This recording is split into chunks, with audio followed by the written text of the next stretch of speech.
या ठिकाणी अजून एक आपल्याला सूचना आहे की हा कार्यक्रम संपल्यानंतर लगेचच सन्माननीय दीपकभाई केसरकर यांच्या माध्यमातून आपल्याला भोजनाची व्यवस्था केलेली आहे। त्यामुळे भोजन घेतल्याशिवाय कृपया कुणीही या ठिकाणी जायचं नाही। तुमच्या अतिथित्याचा लाभ या ठिकाणी या मंडळाला आणि नामदार दीपकभाई केसरकर मित्रमंडळाच्या सर्व पदाधिकाऱ्यांना करण्याची संधी आपण द्यावी।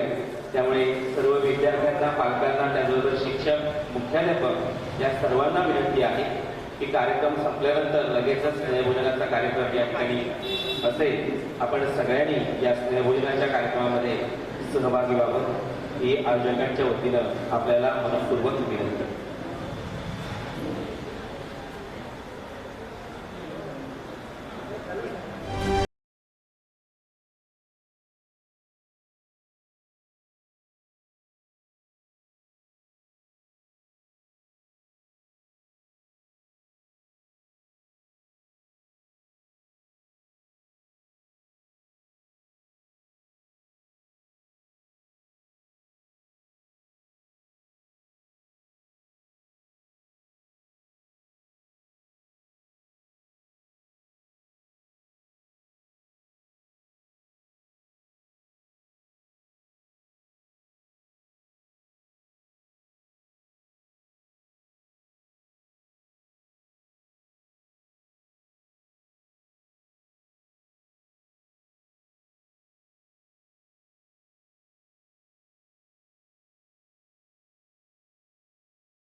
लहान मासेमारी बंदर विकास अंतर्गत म्हापण, श्रीरामवाडी, कोचरा, नवाबागसाठी एकूण 75 लाखांचा निधी दिलाय.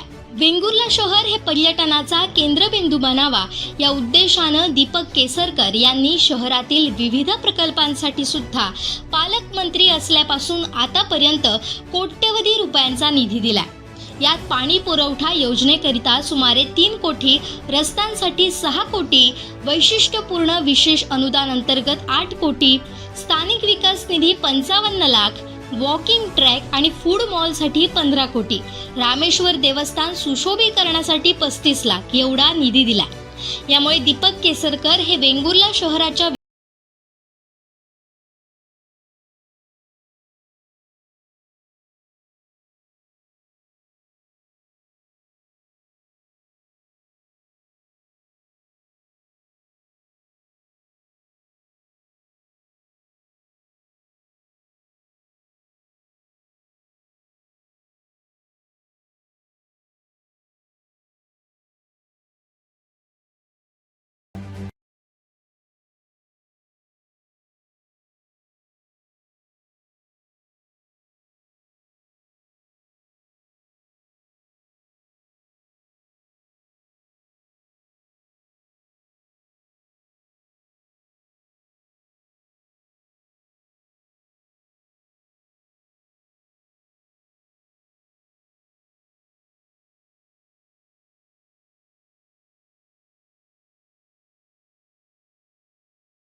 लहान मासेमारी बंदर विकास अंतर्गत म्हापण, श्रीरामवाडी, कोचरा, नवाबागसाठी एकूण 75 लाखांचा निधी दिलाय.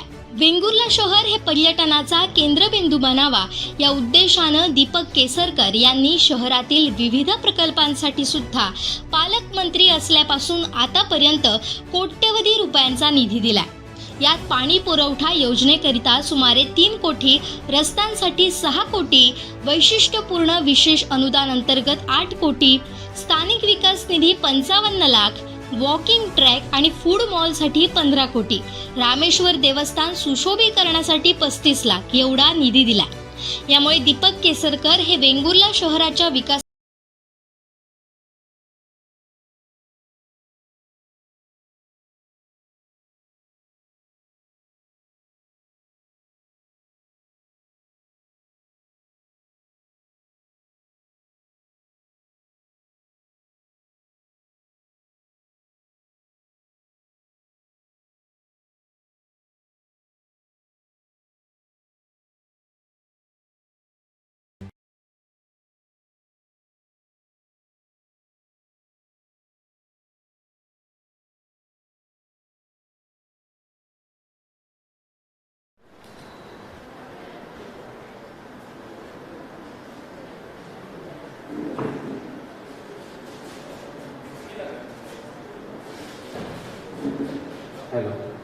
हॅलो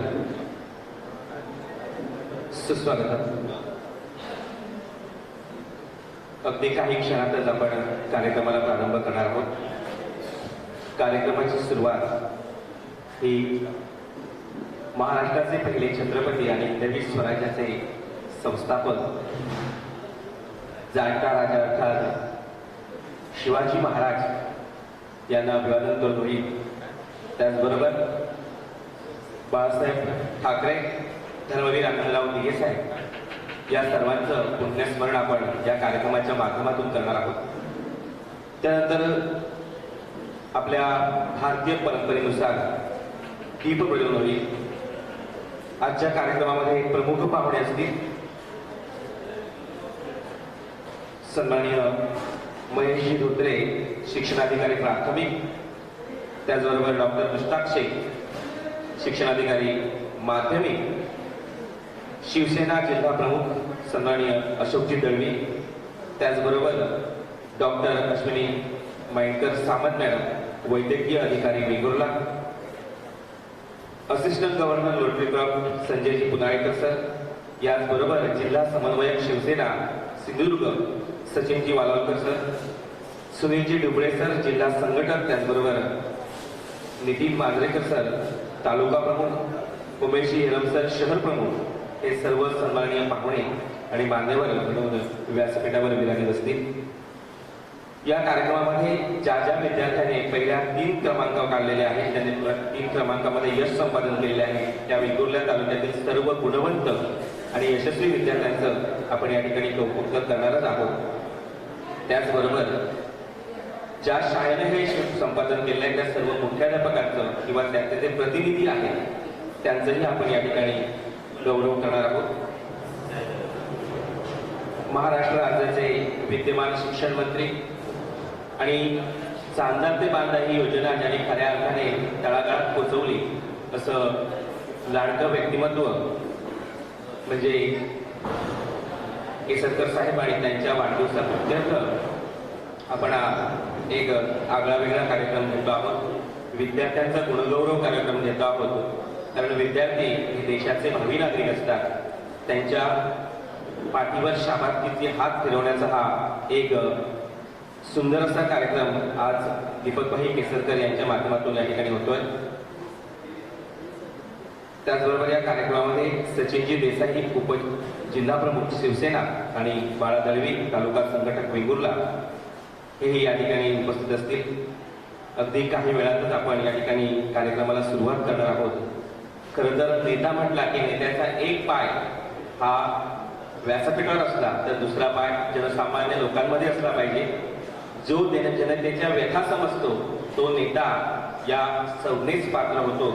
आणि त्यामुळे असं म्हटलं जातं की गुलाबाच्या फुलांना म्हणजे कागदी गुलाबाच्या फुलाला कधीच सुगंध येत नाही. सिंहाची आळ घालून आपण जर जंगलात फिरलो तर सिंह म्हणता येत नाही. तद्वत नुसतं राजा किंवा नेता म्हणून सांगितलं की तो नेता होत नाही. त्याला जनतेचं सुखदुःख हे माहिती असलं पाहिजे. आणि आपल्या सिंधुदुर्गाला खूप चांगल्या नेत्यांची परंपरा आहे. यामध्ये आवर्जून नाव घ्यावं वाटतं ते बॅरिस्टर नागपै यांचं 1961-62 ते वादळ. त्या वादळामध्ये त्याने केलेला झंझावात. त्यामुळे नेते कसे असले पाहिजे हे ज्या सिंधुदुर्गानं अख्ख्या भारताला दाखवून दिलं तो हा आपला सिंधुदुर्ग आहे. त्यात विशेष करून वेंगुर्ला.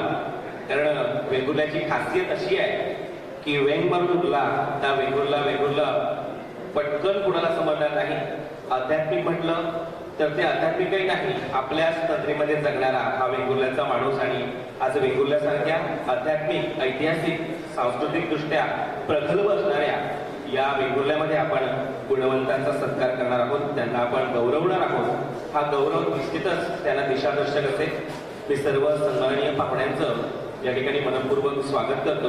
आपल्या सगळ्यांना विनंती, एकदा आपण सगळ्यांनी जोरदार गजर करूया टाळ्यांचा आणि सगळ्यांचं एकदा जोरदार स्वागत करूया. एकदा जोरदार गजर. धन्यवाद. खरं तर दीपकभाई केसरकर यांचा वाढदिवस उद्या होतोय.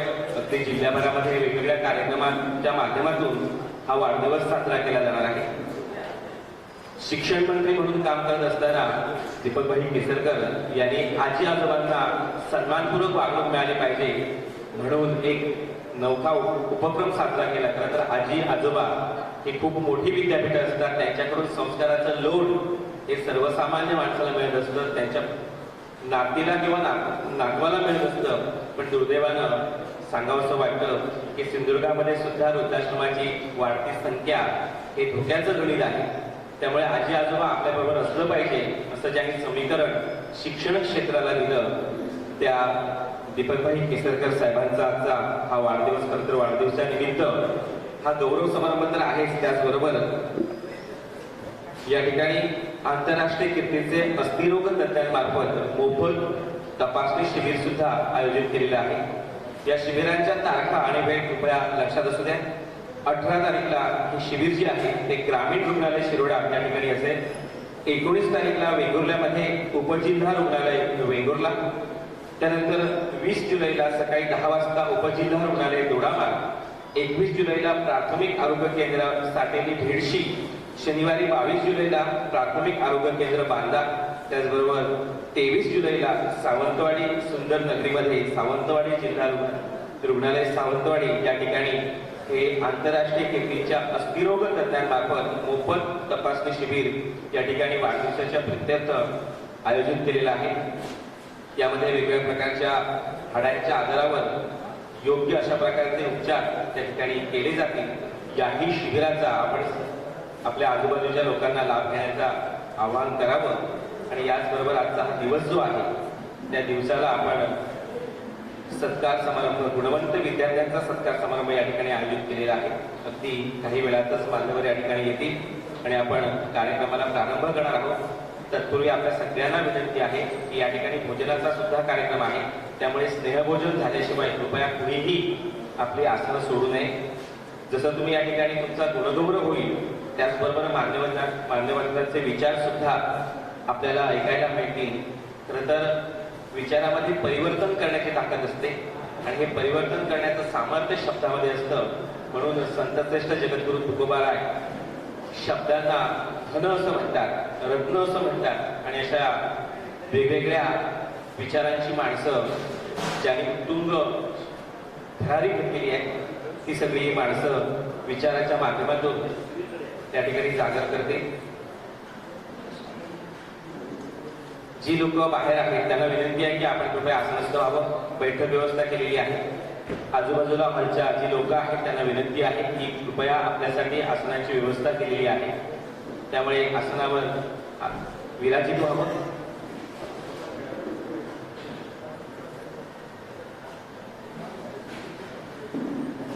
पुनश्च एकदा सर्व विद्यार्थ्यांचं त्याचबरोबर त्यांच्यासोबत आलेल्या त्यांच्या पालकांचं आणि विद्यार्थ्यांना योग्य दिशा देत यशापर्यंत गवसणी घालू पाहणाऱ्या आमच्या सर्व शिक्षकांचं पुन्हा एकदा मनपूर्वक स्वागत.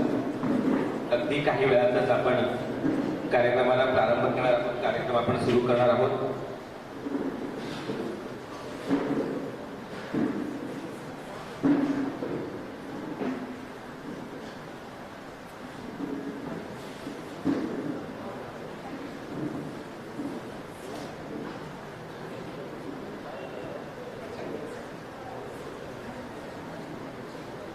या ठिकाणी जो सन्मान होणार आहे तो मुख्याध्यापकांचा सन्मान होताना मानचिन्ह आणि झाड. खरं तर वृक्षाचं खूप मोठं महत्त्व आपल्या संस्कृतीमध्ये आहे आणि विद्यार्थ्यांना स्मृतिचिन्ह, त्याचबरोबर स्कूल बॅग आणि झाड. झाडं लावा, झाडं वाचवा ही आपली पूर्वपा आलेली परंपरा आहे, ही आपली संस्कृती आहे. आमच्या पूर्वजांनी सुद्धा झाडाचं महत्त्व जाणलं होतं आणि त्यातूनच वटपौर्णिमा नावाचा सण सुद्धा उदयास आला. केवळ वडाला फेरे मारून पतीला दीर्घायुष्य मिळत नसतं, तर वडाच्या निसर्गामध्ये गेल्यानंतर दीर्घायुष्य मिळत असतं, ही त्यामागची संकल्पना आहे. त्यामुळे जी मोठी झाडं असतात ती झाडं सुद्धा तोडणं हा अदखलपात्र गुन्हा असतो, अर्थात त्याला आपण पाप पुण्याचं लेबल लावतो. त्यामुळे झाडांची संकल्पना जी संत तुकाराम महाराजांनी सांगितली की वृक्षवल्ली आम्हास वैरे वनचरे, वृक्ष हे आमच्यासाठी आहे. खरं तर जेव्हा आपण ऑक्सिजन घेतो त्या ऑक्सिजनची आम्हाला किंमत आता कळत नाही, पण तोच ऑक्सिजन हॉस्पिटलमध्ये मोठ्या दराने आपल्याला घ्यावा लागतो. त्यामुळे ऑक्सिजनचे महत्त्व जाणणं ही काळाची गरज आहे आणि त्यामुळे वृक्ष संवर्धन करणं आणि वृक्ष वाढवणं ही माणूस म्हणून आपल्या सगळ्यांचं कर्तव्य आहे, जबाबदारी आहे. आणि त्या माध्यमातूनच या ठिकाणी तुम्हाला सत्कार करत असताना तुम्हाला झाड देऊन, रोप देऊन तुमचा गुणगौरव होणार आहे. त्यामागचा दृष्टिकोन असा आहे की झाडासारखं मोठं व्हा आणि झाडासारखं कर्तृत्व तुमच्यामध्ये असू द्या. कारण झाड स्वतःसाठी कधीच जगत नाही, झाडे दुसऱ्यांसाठी जगत असतं. त्याची पानं, मुळं, त्याचबरोबर फळं याच्यावर असंख्य जीवजंतू त्यांचा अधिकार असतो आणि माणसानं झाडासारखं नम्र असलं पाहिजे. जेव्हा आंब्याच्या झाडाला आंबे येतात तेव्हा ते नम्र होऊन खाली झुकतं. ही नम्रता तुमच्यामध्ये यावी हा उद्देश आयोजकांचा आहे आणि त्यामुळे त्यांनी आपल्या संकल्पनेतून वृक्षरोपण ही संकल्पना यातून देऊ केलेली आहे आणि त्यातून तुम्हाला सगळ्यांनाच या ठिकाणी झाड देऊन तुमचा गौरव केला जातोय. सन्माननीय दीपकभाई केसरकर साहेब यांच्या वाढदिवसाप्रित्यर्थ आपण या ठिकाणी जमलेलो आहोत. शालेय शिक्षण व भाषा मंत्री महाराष्ट्र शासन आणि या वाढदिवसानिमित्त आज आपण पहिला कार्यक्रम घेतोय, अर्थात मुलांचा आणि मुख्याध्यापकांचा गुणगौरव कार्यक्रम. आपल्या मुलानं जी यशाला गवसणी घातली याबद्दल कुठेतरी त्यांच्या मनाला एक प्रेरणा मिळावी आणि अजून त्यांच्यामधला विद्यार्थी जागा व्हावा आणि अशी यश त्यांनी सातत्याने प्राप्त करावी या उद्देशानं आपण हा कार्यक्रम या ठिकाणी आयोजित केलेला आहे. वेंगुर्ल्यासारख्या एका ऐतिहासिक आध्यात्मिक शहरामध्ये हा कार्यक्रम आपण घेतो आहोत. वेंगुर्ल्याचं अनेक वैशिष्ट्य आपल्याला सांगू शकतो आपण की स्वामी विवेकानंदांनी या वेंगुर्ल्याला भेट दिली होती. त्याचबरोबर सत्याग्रह करत असताना महात्मा गांधी सुद्धा याच रस्त्याने गेलेले होते. अनेक महापुरुष ज्यांची नाळ वेंगुर्ल्याशी जोडलेली आहे. जेव्हा आपण शिवाजी महाराजांचा इतिहास वाचतो तेव्हा जो माणिक चौक आहे, ज्या ठिकाणी माणिकांचा, हिऱ्यांचा व्यापार असायचा, तो माणिक चौक सुद्धा शिवाजी महाराजांच्या काळामध्ये शिवाजी महाराजांनी तो लुटलेला होता. अर्थात हा जो माणिक चौक होता यामध्ये परदेशी लोकांचं, पाश्चात्य लोकांचं या ठिकाणी जास्त राहणं होतं आणि त्यांचे आपल्याला साक्षीदार आपल्याला बघायला मिळतात. वेगळ्या प्रकारची वखारी आहे, पुरातन ज्या इमारती आहेत त्या सगळ्या ह्या लोकांच्या आहेत आणि त्यामुळे शिवाजी महाराजांचा सुद्धा पदस्पर्श या भूमीला झाल्यामुळे ही भूमी पूर्णपणे पावन झालेली आहे. तुमचं वेंगुर्ल्यामध्ये अजून एक वैशिष्ट्य असं आहे की वेंगुर्ल्यातल्या कोणत्याही गल्लीमध्ये चला तिथे तुम्हाला एकतरी देऊळ दिसेल. म्हणजे अध्यात्म नसा भरलेला हा वेंगुर्ला आहे. जवळपास 11पेक्षा जास्त मारुतीची देवळं वेंगुर्ल्यामध्ये आहेत. एकमुखी दत्त सुद्धा एक वेंगुर्ल्यामध्ये आहे आणि सगळ्यात वेंगुर्ल्याचं महत्वाचं वैशिष्ट्य काय असेल तर जगामध्ये कुठेही न सापडणारा चौकोनी पाव हा फक्त आमच्या वेंगुर्ल्यामध्ये मिळतो. तशा या वेगवेगळ्या वैशिष्ट्यपूर्ण असलेल्या ह्या वेंगुर्ल्यात मी आपल्या सर्वांचं अर्थात सगळ्या तुमचा वेंगुर्ला आहे, त्यामुळे सगळ्यांचं वेंगुर्ल्या तालुक्यामध्ये मी मनपूर्वक स्वागत करतो. कार्यक्रमाला आपली काही वेळातच आपण सुरुवात करणार आहोत. सर्व सन्माननीय पाहुणे या ठिकाणी दाखल झालेले आहेत. आजच्या कार्यक्रमाचे प्रमुख अतिथी असतील महेशजी धोत्रे साहेब, शिक्षणाधिकारी प्राथमिक, त्याचबरोबर शेख साहेब, शिक्षणाधिकारी माध्यमिक, अशोकजी दळवी साहेब, शिवसेना जिल्हा प्रमुख, त्याचबरोबर डॉक्टर अश्विनी माइंडकर मॅडम, वैद्यकीय अधिकारी वेंगुर्ला, संजयजी पुनाळेकर सर, त्याचबरोबर सचिनजी वालावकर, सुनीलजी डुबळे सर, नितीनजी मांजरेकर, उमेशजी यरम सर, सचिनजी देसाई आणि सन्माननीय बाळा दळवी, तालुका संघटक वेंगुर्ला यांच्या प्रमुख उपस्थितीत आजचा हा गुणगौरव कार्यक्रम आपण या ठिकाणी घेणार आहोत. त्याचबरोबर उद्या पुन्हा एकदा आपल्या माहितीसाठी सांगतो, मोफत आरोग्य तपासणी शिबिर या वाढदिवसाच्या निमित्तानं दीपकभाई केसरकर आणि मित्रमंडळ यांच्या वतीनं सावंतवाडी मतदारसंघामध्ये हा कार्यक्रम घेतला जातोय. याही शिबिराचा आपण सर्वांनी लाभ घ्यावा. उपस्थित सर्व सन्माननीय मुख्याध्यापक, त्याचबरोबर सर्व सन्माननीय शिक्षक आणि पालक आणि गुणवंत विद्यार्थी यांचं सुरुवातीलाच शब्दसुमनाने स्वागत.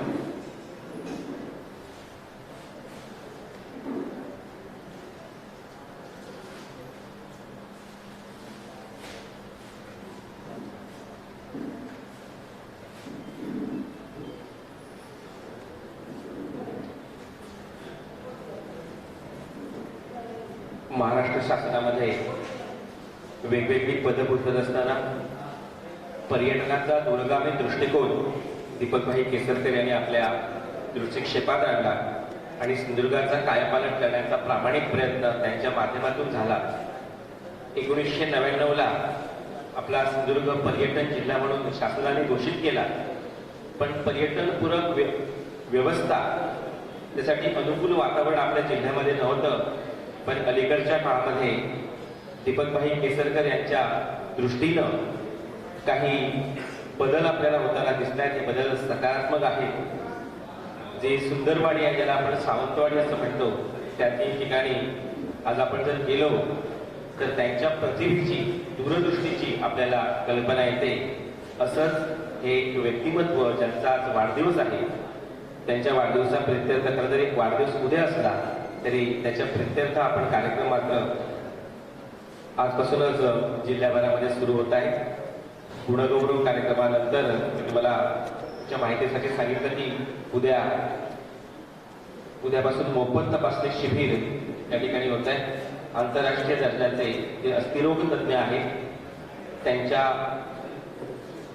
मार्गदर्शनाखाली वेगवेगळ्या प्रकारच्या जे हाडांचे आजार आहेत त्यांच्यावर योग्य अशा प्रकारचे उपचार त्या ठिकाणी केले जातील. हे शिबिर पूर्णपणे मोफत आहे. या ठिकाणी डिजिटल एक्सरे सुद्धा मोफत काढले जातील आणि विनंती अशी आहे की ज्यांना अशा प्रकारचे आजार आहेत त्यांनी येताना आपले जुने रिपोर्ट सोबत घेऊन यावे, म्हणजे तज्ज्ञांना त्या ठिकाणी परीक्षण करताना खूप सोपं होईल. नामदार दीपकभाई केसरकर यांच्या वाढदिवसाप्रित्यर्थ उपस्थित सर्व सन्माननीय पाहुण्यांसोबतच आपलं हार्दिक हार्दिक स्वागत.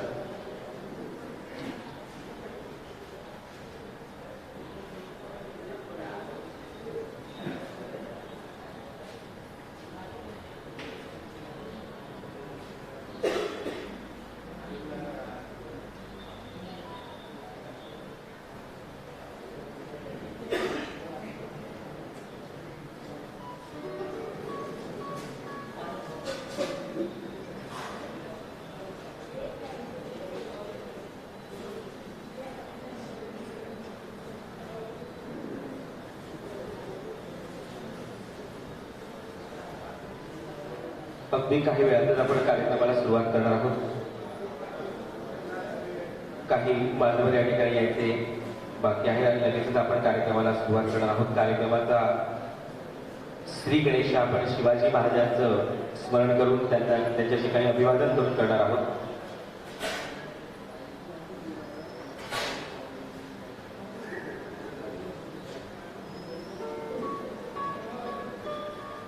सुस्वागतम. सर्व सन्माननीय पाहुण्यांचं हार्दिक हार्दिक स्वागत. या ठिकाणी सन्माननीय डॉक्टर मायेकर मॅडम आणि अशोकजी दळवी साहेब यांना विनंती आहे की आपण सन्मानपूर्वक व्यासपीठाकडे यावं. सर्व सन्माननीय पाहुण्यांना विनंती आहे की आपण सन्मानपूर्वक व्यासपीठाकडे यावं. आजच्या कार्यक्रमाचे प्रमुख अतिथी सन्माननीय महेशजी धोत्रे साहेब, डॉक्टर मुस्ताक शेख साहेब, अशोकजी दळवी शिवसेना जिल्हा प्रमुख सिंधुदुर्ग, डॉक्टर अश्विनी मायेकर मॅडम वैद्यकीय अधिकारी Vengurla, Sanjayji Punalekar sir, Sachinji Walavkar sir, Sachinji Dubale sir, Nitinji Manjrekar sir, त्याचबरोबर सचिन देसाई साहेब, उपजिल्हा प्रमुख शिवसेना बाळा दळवी, तालुका संघटक वेंगुर्ला. सर्व सन्माननीय पाहुण्यांना विनंती आहे की आपण अतिथी आसनावर विराजित व्हावं.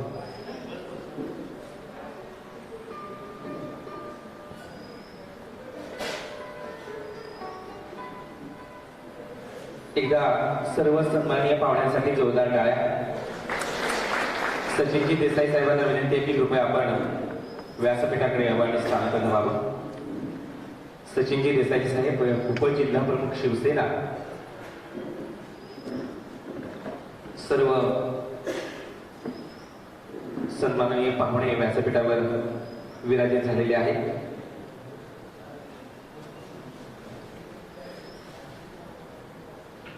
धन्यवाद.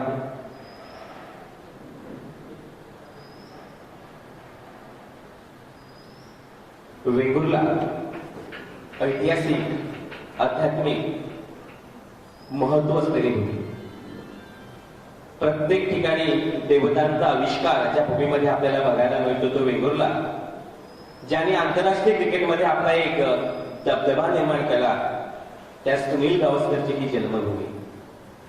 या जन्मावर, या जगण्यावर शतजा प्रेम करावं असं म्हणत जगाला ज्यांनी प्रेम करायला शिकवलं त्या मंगेशजी पाडगावकर यांची ही जन्मभूमी.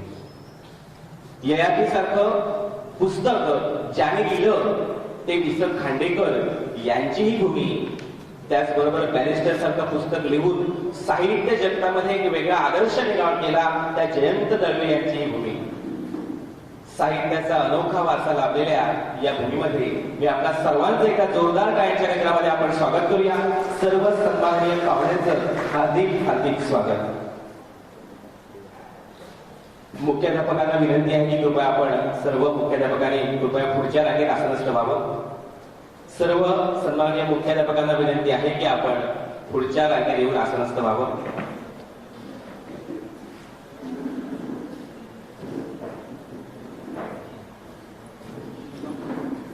त्याचबरोबर जे संस्था चालक असतील तर त्यांना सुद्धा विनंती असेल की आपण सुद्धा पुढच्या वाकावर येऊन आसनस्थ व्हावं. कृपया सर्व मुख्याध्यापकांना विनंती आहे.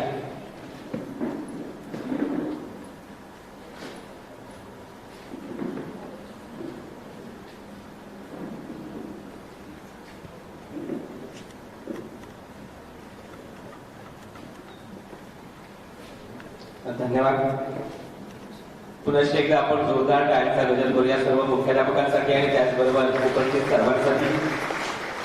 ओम नमोची आद्या वेद प्रतिपाद्या जय जय सस वेद्या आत्मरूपा अशी गणेशाची आराधना करणारे आणि आता विश्वात्मके देवे येणे वाक्यात नाही तोषावे तोषोनी मद द्यावे पसायदान आहे असं विश्वात्मक देवाकडे ज्यांनी पसायदान मागितलं ते संत ज्ञानेश्वर म्हणले.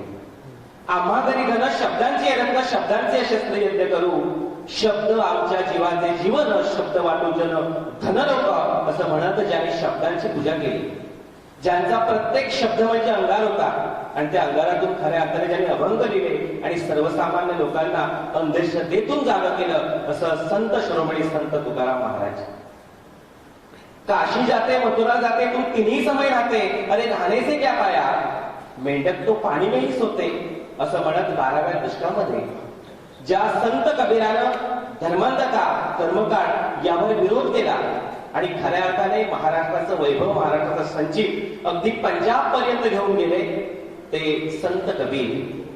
काळ कुणासाठीही थांबत नाही, पण काळाच्या छातडावर पाय ठेवून उभं राहता येतं. हे एक नाही तर दोन वेळा ज्याने सप्रमाण सिद्ध केलं आणि महाराष्ट्राला 2 छत्रपती दिले असे राष्ट्रमाता, राजमाता राजा जिजाऊ.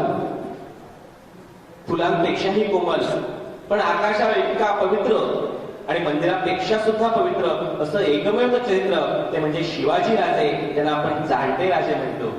वयाच्या 14व्या वर्षी संस्कृत शतकसारखा ग्रंथ लिहिला आणि महाराष्ट्राला राजा कसा असावा हे दाखवून दिलं. आणि धर्मवीर या संज्ञेला जो पात्र ठरला तो राजा संभाजी. राजा अधिक ऋषी राजर्षी शाहू महाराज.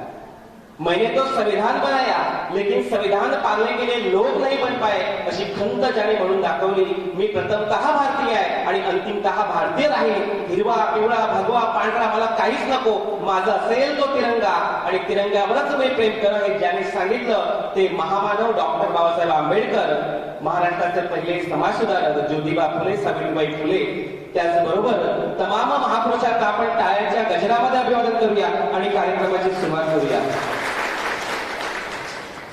सर्व सन्माननीय पाहुण्यांना विनंती आहे की आपण कार्यक्रमाचा श्री गणेशा या ठिकाणी करायचा आहे. अर्थात कार्यक्रमाचा आपण श्री गणेशा करणार आहोत दीपप्रज्वलनाने. आणि या ठिकाणी शिवाजी महाराजांची प्रतिमा, त्याचबरोबर हिंदू हृदय सम्राट बाळासाहेब ठाकरे आणि धर्मवीर आनंद दिघे साहेब यांच्या पवित्र स्मृतीचं आपण अभिवादन करावं.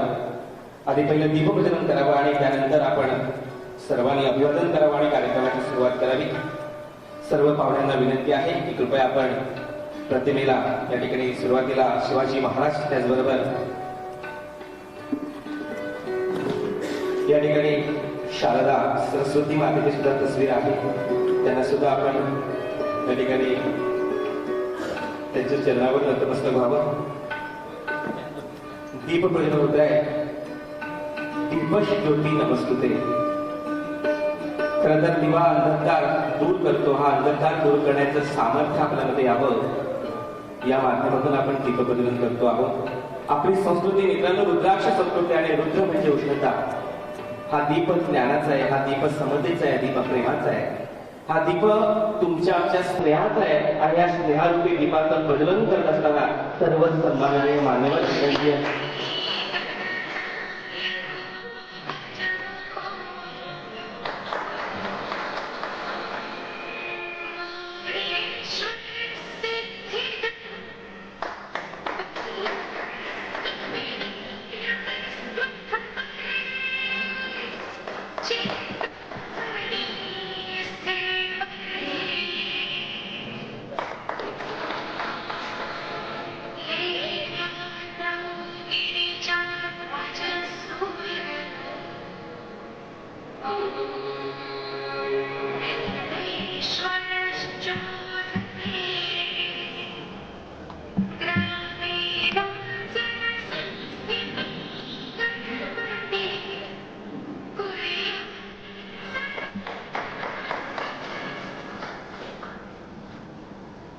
यानंतर आपण प्रतिमेला अभिवादन करावं. सर्व सन्माननीय पाहुण्यांना विनंती आहे. महाराष्ट्राचे पहिले छत्रपती हिंदवी स्वराज्याचे संस्थापक, ज्यांनी जगावं कसं आणि कोणासाठी जगावं हे आपल्या जीवनातून दाखवून दिलं आणि आजही ज्यांचं नाव ऐकल्यानंतर आपल्या अंगावर अंगार येतो तो ते राजे शिवाजी महाराज, त्याचबरोबर हृदय सम्राट बाळासाहेब ठाकरे, धर्मवीर आनंदराव दिघे साहेब. त्याचबरोबर या ठिकाणी विद्यादायिनी माता सरस्वती यांची सुद्धा प्रतिमा आहे, त्यांचं सुद्धा पूजन सन्माननीय पाहुण्यांनी करावं.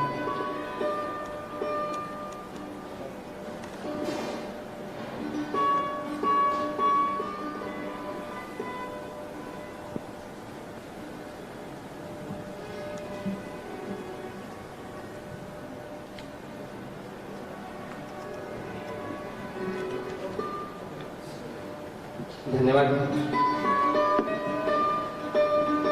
एकदा आपण पुन्हा एकदा उदंड टाळ्या वाजवाव्यात आणि सर्व सन्माननीय पाहुण्यांचे या ठिकाणी स्वागत करावं. सत्काराची पद्धत नवी, फुलाऐवजी पुस्तकं हवी.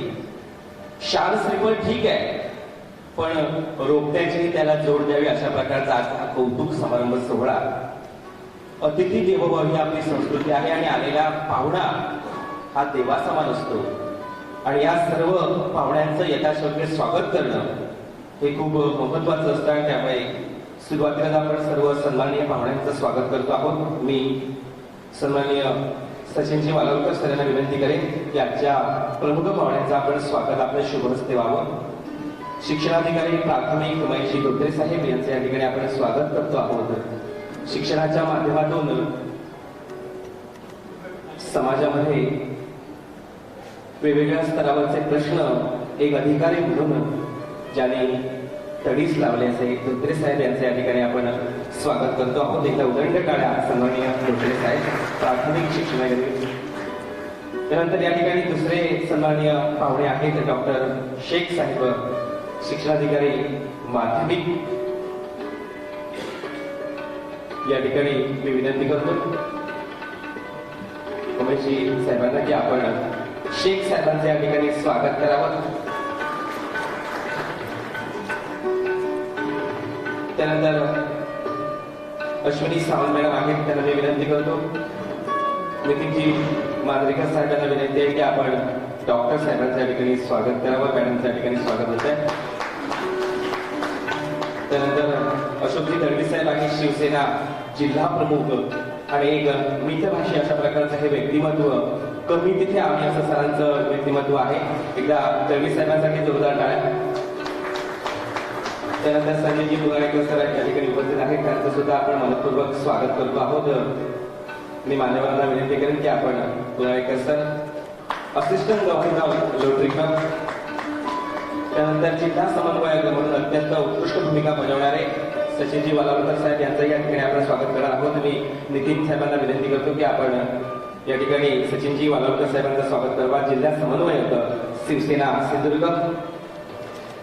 त्यानंतर सुनीलजी डुबळे साहेब जिल्हा संघटक म्हणून काम करतायत. मी नितीन साहेबांना विनंती करतो की आपणही या ठिकाणी डुबळे साहेबांचं या ठिकाणी स्वागत करावं. एकदा उदंड टाळ्या.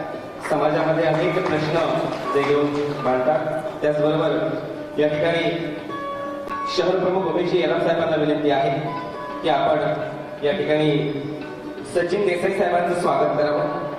उपजिल्हा प्रमुख शिवसेना सचिनजी देसाई साहेबांचं या ठिकाणी स्वागत होत आहे. उमेशजी यलम साहेब या ठिकाणी स्वागत करतायत.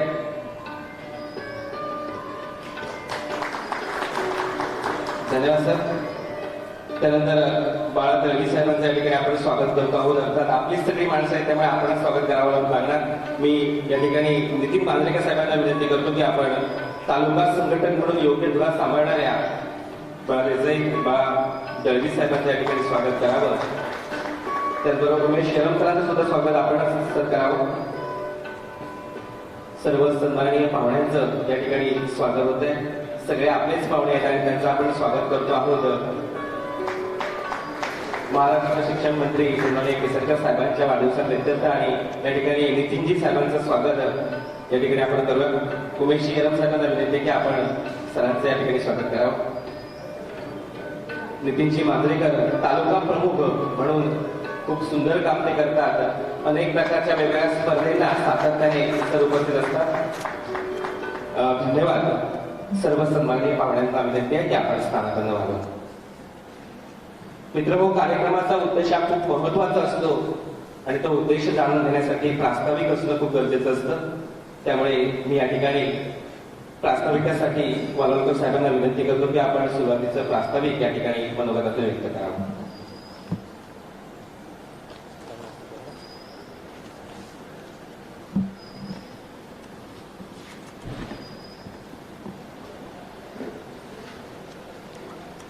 नमस्कार. प्रथमतः आजच्या या कार्यक्रमाच्या अनुषंगाने जमलेल्या सर्व प्रमुख पाहुणे, सन्माननीय या सिंधुदुर्ग जिल्ह्याचे शिक्षणाधिकारी धोत्रे सर, शेख सर, त्याचप्रमाणे आमच्या वेंगुर्ला तालुक्याच्या वैद्यकीय अधिकारी डॉक्टर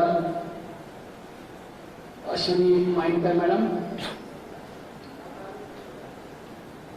सिंधुदुर्ग जिल्ह्याच्या शिवसेना पक्षाचे जिल्हा प्रमुख सन्माननीय अशोक दळवी साहेब, रोटरी क्लबचे एजी सन्माननीय संजयजी कुनाळेकर, आमच्या पक्षाचे सर्व पदाधिकारी आणि वेंगुर्ला तालुक्यातील सर्व शाळांमधून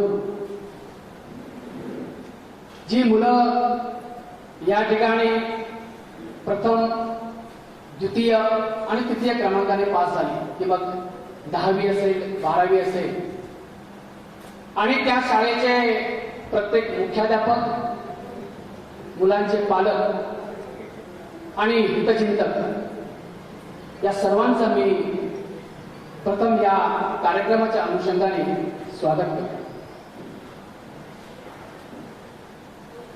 खरं तर दीपकबाईंच्या वाढदिवसानिमित्त संपूर्ण सिंधुदुर्ग जिल्ह्यामध्ये नव्हे तर मुंबई असेल, कोल्हापूर असेल, या सर्व ठिकाणी वेगवेगळ्या माध्यमातून वाढदिवस साजरा करण्याचे कार्यक्रम होणार आहे. परंतु खऱ्या अर्थाने या राज्याच्या प्रगतीमध्ये, या देशाच्या प्रगतीमध्ये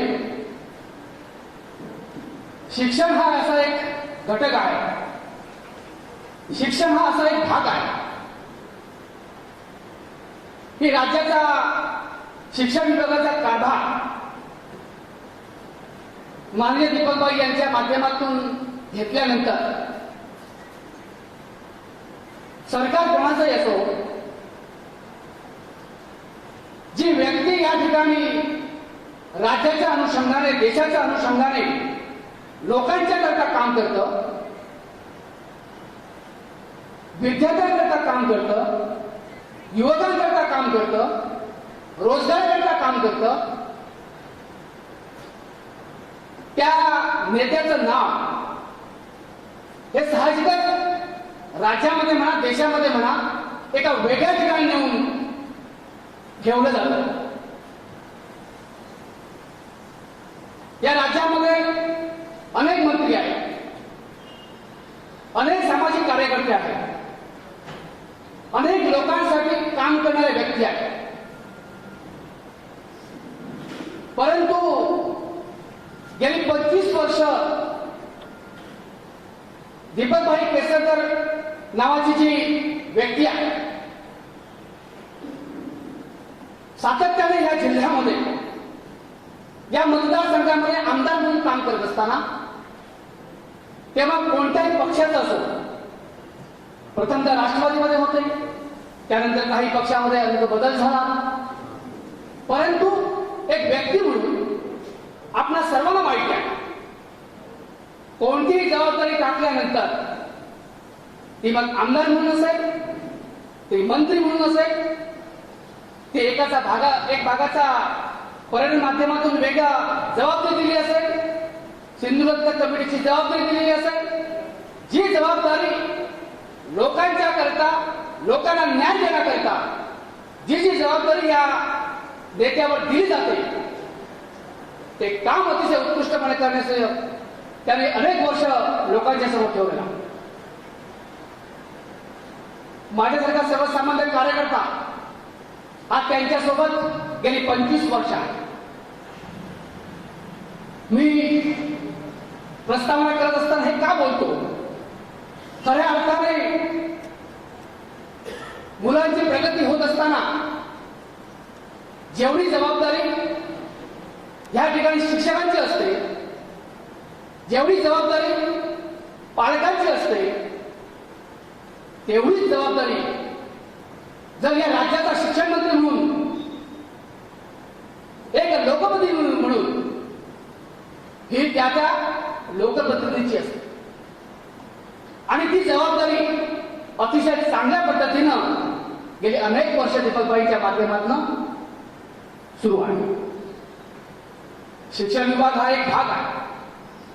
अनेक क्षेत्रामध्ये ती मग शिक्षणाची जबाबदारी असो, गोरगरिबांना मदत करण्याची असो, सामान्य कार्यकर्त्याला उभं राहण्यासाठी, त्याच्या शिक्षणानंतर त्याला स्वतःच्या पायावर उभं करण्यासाठी असो, महिलांना रोजगार देण्यासाठी असो, या जिल्ह्याचा खऱ्या अर्थाने जर कायापालट झाला पाहिजे तर खऱ्या अर्थाने उद्योगाला चालना मिळाली पाहिजे, पर्यटनाला चालना मिळाली पाहिजे. ते काम कशा पद्धतीनं कायद्यामध्ये बसवण्याचं असेल त्याच्याकरिता राज्याच्या लेवलवर सर्व अधिकाऱ्यांना घेऊन या जिल्ह्यामध्ये पर्यटन कसं वाढेल याच्याकरिता सातत्याने पाठपुरावा करण्याचं काम आज मंत्री म्हणून करतायत, त्यावेळी आमदार म्हणून करत होते. खरं तर दीपक भाईंना त्यांच्या वाढदिवसानिमित्त जर त्यांनी केलेलं काम सांगायचं असेल तर ते शब्दाने अपुरं होतं. कारण मी स्वतः बाकीची वर्ष सोडून दिली तर गेल्या 1-1.5 वर्षाच्या कालखंडामध्ये या राज्याचा कॅबिनेट मंत्री म्हणून काम करत असताना एक शिक्षण खात्याची जबाबदारी दिल्यानंतर अनेक महत्वपूर्ण असे निर्णय त्यांनी या राज्याच्या हिताच्या करता, ते मग शिक्षकांकरता असेल, मुलांकरता असेल, सातत्याने घेतलेले आहे. खरं तर शिक्षकांची जवळजवळ गेले अनेक वर्ष ऐतिहासिक निर्णय असेल हा. 30,000 शिक्षकांची भरती झाली पाहिजे. अनेक वर्ष, अनेक महिने त्याचा आढावा घेतला. या राज्याचा शिक्षणाचा संपूर्णपणे, मग ते सचिव साहेब असतील, प्रत्येक विभागाचे डेप्युटी डायरेक्टर असतील, विभागनिहाय शिक्षणाधिकारी असतील, त्याच्या समस्या काय आहेत, शिक्षकांच्या समस्या काय आहेत, मुलांच्या समस्या काय आहेत हे जाणून घेऊन नेमकं माझ्या मुलाला, माझ्या या राज्याच्या जो प्रत्येक शाळेमध्ये शिक्षण घेतो त्याला कोणत्या गोष्टीची आवश्यकता आहे ही संपूर्णपणे ग्राउंड लेवलवर जाऊन माहिती घेऊन आज खऱ्या अर्थाने जर शिक्षक भरती नाही केली तर मुलांचं नुकसान होऊ शकतं हे जाणल्यानंतर अनेक वर्ष रखडलेला प्रश्न त्यांनी मार्गी लावलेला आहे. 30,000 शिक्षकांची भरती काहीच या महिन्याभरात 2 महिन्याच्या कालखंडामध्ये होणार आणि हे करत असताना काही कायदेशीर गोष्टींना तोंड द्यावं लागतं. काही वेळा काही गोष्टी कायद्यात बसाव्या लागतात. मला एखादी गोष्ट मुलांसाठी शिक्षकांनी करायची आहे, मनाला वाटेल म्हणून करता येत नाही तर ते त्या ठिकाणी आर्थिक भार असतो, कायदेशीर बाब असतो, कोर्ट कचेऱ्यामध्ये जाऊन त्याला स्टे मिळता कामा नये. मी घेतलेला निर्णय शेवटच्या घटकापर्यंत गेला पाहिजे हे सर्व असं कटाक्षाने पाहावं लागतं आणि हे सर्व करूनच ह्या गोष्टी मुलांकरता, शिक्षकांकरता करता येतात. सातत्याने मी स्वतः त्यांना अतिशय जवळून हा सर्व काम करत असताना पाहत असतो. खरं तर सकाळपासून एवढ्या ग्रामामध्ये व्यग्र असणारी व्यक्ती दुपारचं जेवण जेवतील की नाही अशी सुद्धा त्यांची धावपळ असते. मी हे सांगण्यामागचं कारण एवढंच आहे मुलांना की खऱ्या अर्थाने आपण सर्वांना माहिती आहे या युगामध्ये जगत असताना फक्त शिक्षणात उपयोगाचं नाही आहे. मुलांना शिक्षणाबरोबर आपला प्रॅक्टिकल ज्ञान अतिशय महत्वाचं आहे. काही मुलांना तर हे माहितीही नसतं. गरिबीमध्ये शिकत असताना मी 10वी झाल्यानंतर, 12वी झाल्यानंतर, ग्रॅज्युएशन झाल्यानंतर काय करायचं याची खऱ्या अर्थाने माहिती नसते आणि ते सुद्धा माहिती करून देण्यासाठी वेगवेगळ्या पद्धतीनं आम्ही मार्गदर्शन शिबिर सुद्धा दीपकबाईंच्या माध्यमातून घेतो. खऱ्या अर्थाने मुलाने सुद्धा या बाबतीमध्ये अतिशय तत्परतेने आपण जागरूक राहिलं पाहिजे. आज अनेक भरत्या होत आहेत. आमच्या या भागातील मुलांचं म्हणणं असं असतं की आमची भरती का होत नाही, तर आपण तलाठीची भरती असेल, ग्रामसेवकाची भरती असेल, आपण त्याच्यामध्ये भाग घेत नाही आणि आपल्याला असं वाटत असतं की मला त्या ठिकाणी न्याय मिळाला पाहिजे. परंतु खऱ्या अर्थाने आपण जर त्याच्यामध्ये भाग घेतला तर आम्ही आपल्याच्या पाठीमागे सदैव या ठिकाणी उभं राहू. जास्त वेळ घेणार नाही. जाता जाता एवढंच सांगेल की आजच्या या 21व्या शतकाकडे जात असताना खऱ्या अर्थाने मुलांची प्रगती होणं अत्यंत गरजेचं आहे. आणि त्या प्रगतीसाठी त्या संपूर्णपणे आधुनिक जगामध्ये वावरत असताना जास्तीत जास्त मुलांच्या करता योजना राबवण्याचं काम या देशाचे पंतप्रधान सन्माननीय मोदी साहेबांनी अनेक कोटी रुपये मुलांच्या करिता दिलेले आहेत. समग्र अभियानच्या माध्यमातून कोणत्या कोणत्या गोष्टी आपण मुलांपर्यंत पोहोचू शकू याकरता एक वेगळा असा निधी या राज्यासाठी दिलेला आहे. आणि त्याकरता दीपकबाईंच्या माध्यमातून सातत्याने प्रत्येक शाळा डिजिटल करण्याचं काम सुद्धा दीपकबाईंनी हाती घेतलेलं आहे. अशा या नेत्याला आजच्या या त्यांच्या वाढदिवसानिमित्त, वाढदिवस तर उद्या आहे, परंतु अनेक कार्यक्रम पुढच्या 8 दिवसांमध्ये आम्ही ठेवलेले आहे. त्याची सुरुवात आजपासून आम्ही केलेली आहे. म्हणून आजचा या मुलांच्या गुणगौरव समारंभ करत असताना आणि याकरिता आम्हाला पाहुणे म्हणून लाभलेले शिक्षण विभागाचे दोन्ही शिक्षण अधिकारी ह्या ठिकाणी उपस्थित आहेत. मला अतिशय आनंद होतोय. खरं तर या जिल्ह्यामध्ये एक प्रत्येक स्टेप असते बघा. विद्यार्थी, शिक्षक, शिक्षकाचे बॉस, शिक्षण अधिकारी, डेप्युटी डायरेक्टर आणि मग आयुक्त, सचिव, प्रत्येक जण आपापल्या पद्धतीने काम करत असतो. ज्या ज्या अडचणी ज्यांना ज्यांना येत असतात ते पुढे पुढे देत असतात आणि याच्यातूनच ही प्रगती होत असते. खरोखरच दोन्ही शिक्षण अधिकाऱ्यांनी गेल्या अनेक वर्षामध्ये या जिल्ह्यामध्ये चांगलं काम केलेलं आहे. आणि आता सुद्धा दीपकबाई मंत्री झाल्यानंतर या जिल्ह्यातले अनेक प्रश्न जिल्हा लेवलवर सुद्धा पेंडिंग होते आणि ते सुद्धा तात्परतेने दीपकबाईंनी सांगितल्यानंतर शिक्षकांचे असतील, संस्थांचे असतील, विद्यार्थ्यांचे असतील, झपाट्याने सुटलेले आहे आणि हे मी अत्यंत जवळून पाहिले आहे. म्हणून दीपकबाईंसारख्या नेत्याच्या बद्दल आम्हाला स्वार्थ अभिमान आहे. मी एवढीच प्रार्थना परमेश्वराला करेन की साहेबांना उदंड आयुष्य लाभो, जनतेची सेवा करण्याचं या ठिकाणी त्यांना परमेश्वर ताकद देऊ, उत्तम आरोग्य देऊ अशी मी त्यांनी प्रार्थना करतो.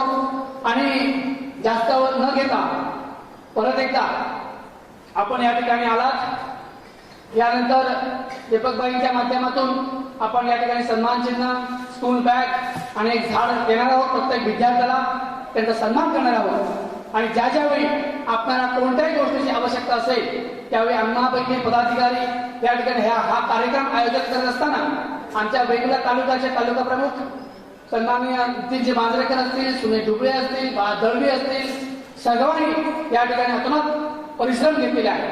आणि गोरगरिबांना मदत करण्यासाठी सुद्धा मग ते कॅन्सरग्रस्त असतील, अंध असतील, हँडिकॅप असतील, सर्वांना आम्ही या ठिकाणी मदत करणार आहोत.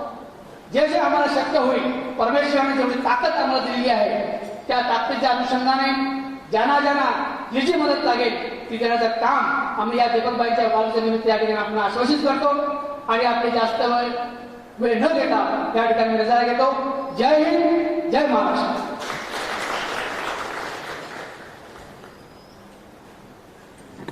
धन्यवाद साहेब. शब्दांनाही कोडी पडावी अशी काही माणसं असतात. खरंच आपण भाग्यवान असतो जेव्हा ती आपली असतात. अशाच प्रकारचं विवेचन सरांच्या माध्यमातून आपल्यापर्यंत आलं.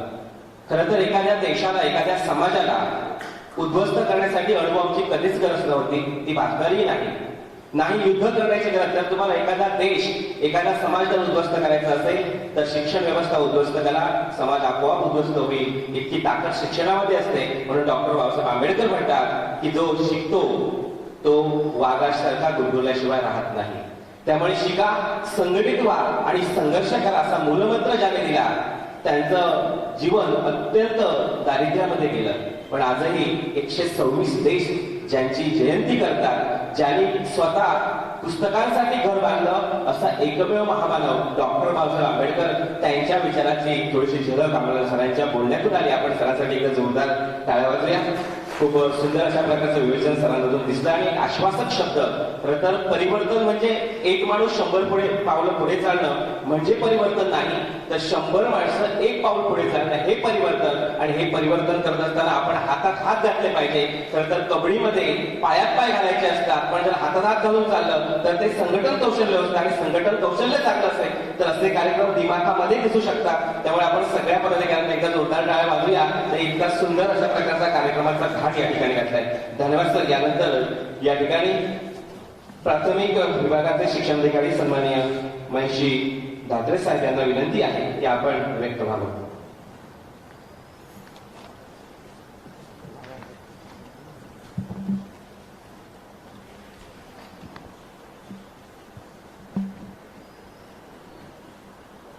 या राज्याचे शालेय शिक्षण मंत्री, आमच्या सर्वांचे प्रमुख मार्गदर्शक, या जिल्ह्याचे सुपुत्र आदरणीय नामदार दीपकभाई केसरकर साहेब यांच्या वाढदिवसाच्या निमित्तानं मी सर्वप्रथम साहेबांना खूप खूप शुभेच्छा देतो. त्यांना उदंड आणि निरोगी आयुष्य लाभावं अशा प्रकारची प्रार्थना आहे. या कार्यक्रमासाठी या ठिकाणी उपस्थित असलेले जिल्हा शिवसेना प्रमुख दळवी साहेब, त्याचबरोबर जिल्हा समन्वयक सचिनजी वालावलकर साहेब, त्याचबरोबर माझे सहकारी शिक्षणाधिकारी माध्यमिक डॉक्टर मुश्ताक शेख, तालुका वैद्यकीय अधिकारी माईकर मॅडम, डॉक्टर माईकर मॅडम, त्याचबरोबर रोटरीचे सेक्रेटरी पुनाळेकर साहेब, तालुका प्रमुख मांजरेकर साहेब, शहर प्रमुख उमेशजी, जिल्हा संघटक सुनील डुबले, जिल्हा उपजिल्हा प्रमुख सचिनजी देसाई आणि तालुका संघटक बाळा दळवी, मंचावरील सर्व मान्यवर ज्यांचा गुणगौरव या ठिकाणी आपण करणार आहोत, असे सर्व गुणवंत विद्यार्थी, त्यांचे पालक व त्यांना या यशापर्यंत आणणारे माझे सर्व सहकारी शिक्षक व मुख्याध्यापक, उपस्थित सर्व बंधुभगिनी, मी सर्वप्रथम आयोजकांचं मनापासून अभिनंदन या ठिकाणी करणार आहे, त्यांना आभारी व्यक्त करणार आहे त्यांच्याप्रती. ज्या वेळेला विद्यार्थी यश प्राप्त करतो त्यावेळेला त्या विद्यार्थ्यांचं उचित गुणगौरव होणं, त्याचबरोबर त्यांना मार्गदर्शन करणारे शिक्षक मुख्याध्यापक यांचं गुणगौरव होणं, हे पालकांसाठी जेवढं अभिमानास्पद आणि आनंददायी असतं तेवढंच अभिमानास्पद आणि आनंददायी आम्हा प्रशासकांचं पण असतं. विद्यार्थ्यांचा गुणगौरव याच्यामध्ये जेवढं समाधान आम्हाला मिळतं तेवढं समाधान दिवसभर कितीही काम करून मिळणार. त्यामुळे यशस्वी विद्यार्थ्यांचं उचित असं गुणगौरव होणं खूप महत्वाचं आहे. आणि आपण मंत्री महोदयांच्या वाढदिवसानिमित्त अतिशय स्तुत्य उपक्रम हा घेतला, त्याबद्दल आयोजकांचं मी मनापासून या ठिकाणी अभिनंदन करतो.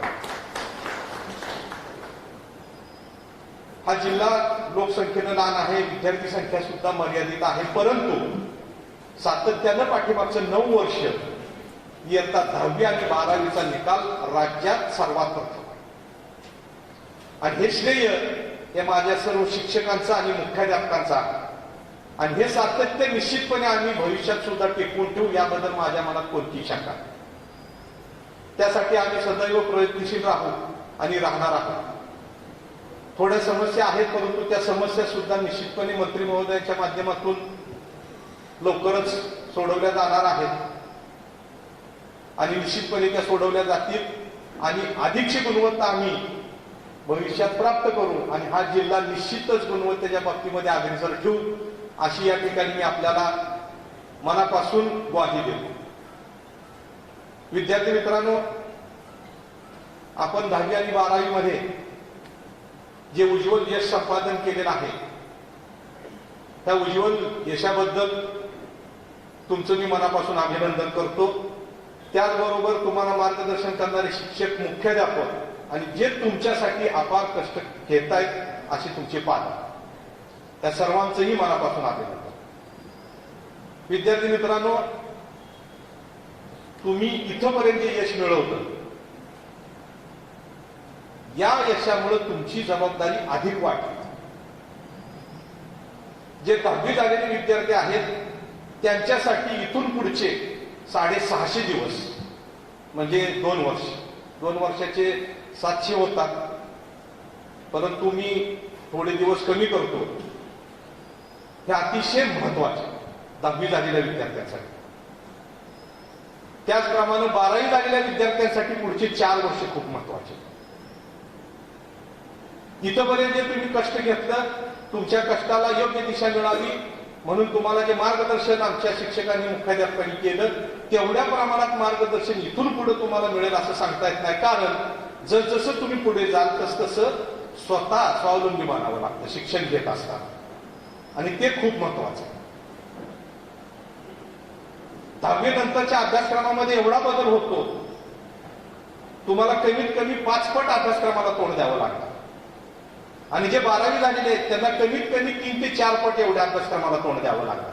आणि अशा वेळेला तुम्हाला मार्गदर्शन करणारे प्राध्यापक असतील ते पूर्ण वेळ तुम्हाला देऊ शकतील असं नाही. त्यामुळे तुम्हाला अभ्यासाच्या बाबतीत खूप स्वावलंबी व्हावं लागतं.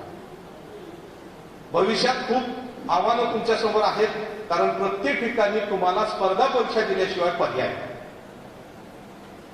आणि म्हणून ही स्पर्धा परीक्षा देत असताना आपल्यामध्ये एक सातत्य असणं गरजेचं आहे, ते सातत्य टिकवणं गरजेचं आहे. आणि म्हणून मी म्हटलं की 10वी झालेल्या मुलांसाठी पुढचे 600 ते 650 दिवस खूप महत्वाचे. विद्यार्थ्यांनो, तुम्हा सगळ्यांना माहित असेल, भारतरत्न डॉक्टर APJ अब्दुल कलाम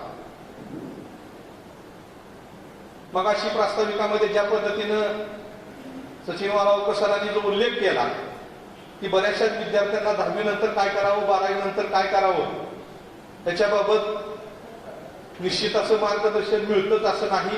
पालक तेवढे सुशिक्षित किंवा योग्य पद्धतीनं त्यांची वाटचाल झालेली असते असंच नाही. बहुतांशी पालक आपले मध्यमवर्गीय आहेत, शेतकरी आहेत, शेतमजूर आहेत, काहीतरी व्यवसाय करणारे लोक आहेत. त्यामुळं आयुष्याच्या दृष्टिकोनातून कुठला मार्ग निवडावा हे कदाचित आपल्याला समजणार नाही. APJ अब्दुल कलाम साहेबांनी सुद्धा असंच झालं. त्यांची खूप इच्छा होती की आपण पायलट व्हावं, वैमानिक व्हावं, परंतु त्यांनी प्रवेश घेतला होता BSc physics. BSc physics gold medalist होऊन पास आउट झाले.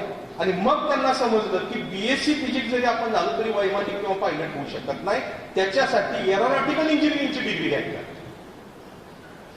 कारण त्यांच्या घरी त्यांना मार्गदर्शन करणारं कोणीच नव्हतं. BSc नंतर त्यांनी एरोनॉटिकल इंजिनिअरिंगची परीक्षा दिली, ती पदवी प्राप्त केली. त्यावेळेला भारतामध्ये खूप कमी कॉलेजेस होते आणि जे कॉलेजमधून ते पासआउट झाले तिथून फक्त 8च विद्यार्थी पास झाले. पायलटची जाहिरात निघाली एअर इंडियाची, त्याला ऍप्लिकेशन केलं, 7 जागा होत्या, 8 लोकांचे ऍप्लिकेशन. कलाम साहेब तिथे गेले, 7 लोकांचं सिलेक्शन झालं. त्या 7 लोकांमध्ये कलाम साहेबांचं नाव नव्हतं, कारण उंची कमी. केवढं मोठं अपयश असेल विचार करा. परंतु अपयशानं ते खचले नाही आणि थोड्याच दिवसामध्ये विक्रम साराभाई स्पेस सेंटरची जाहिरात आली आणि तिथे एरोनॉटिकल इंजिनिअरिंगची जागा होती. त्या जागेसाठी अर्ज केला, तिथेही 7च जागा होत्या. हेच 8 लोक तिथं होते इंटरव्ह्यूला, परंतु आता मात्र 7 जणांच्या यादीत यांचं नाव होतं. जेव्हा नोकरीची सुरुवात झाली आणि विक्रम साराभाईंची त्यांची भेट झाली, त्यावेळेला त्यांनी विचारलं कुठं आहे विमान? ते म्हणले इथे विमानच नाही. केवढा मोठा भ्रमनिरास असेल विचार करा. इथं विमानच नाही म्हणे. मग त्यांनी प्रश्न विचारला की मग काय आहे? तर जे भारतात विमानच तयार होऊ शकत नाही ते विमान तयार करायचं इथं तुला. आणि मग पुढचा सगळा जर प्रवास तुम्हाला त्यांचा प्रेरणादायी वाचायचा असेल, समजून घ्यायचा असेल, तर अग्निपंख हे पुस्तक वाचा, फायर ऑफ विंग्स. माझी मुलांना आवर्जून विनंती आहे की 10वी आणि 12वीच्या विद्यार्थ्यांनी जरूर हे पुस्तक एकदा वाचा, मन लावून वाचा, एकदा दोनदा तीनदा वाचा. निश्चितपणे आयुष्यामध्ये काय करावं, कसं करावं याची दिशा तुम्हाला मिळणार. स्पर्धा नक्की कशी असते, अपयश आल्यानंतर खचून न जाता पुढं काय करायचं याची दिशा आपल्याला निश्चितपणे या ठिकाणी मिळणार.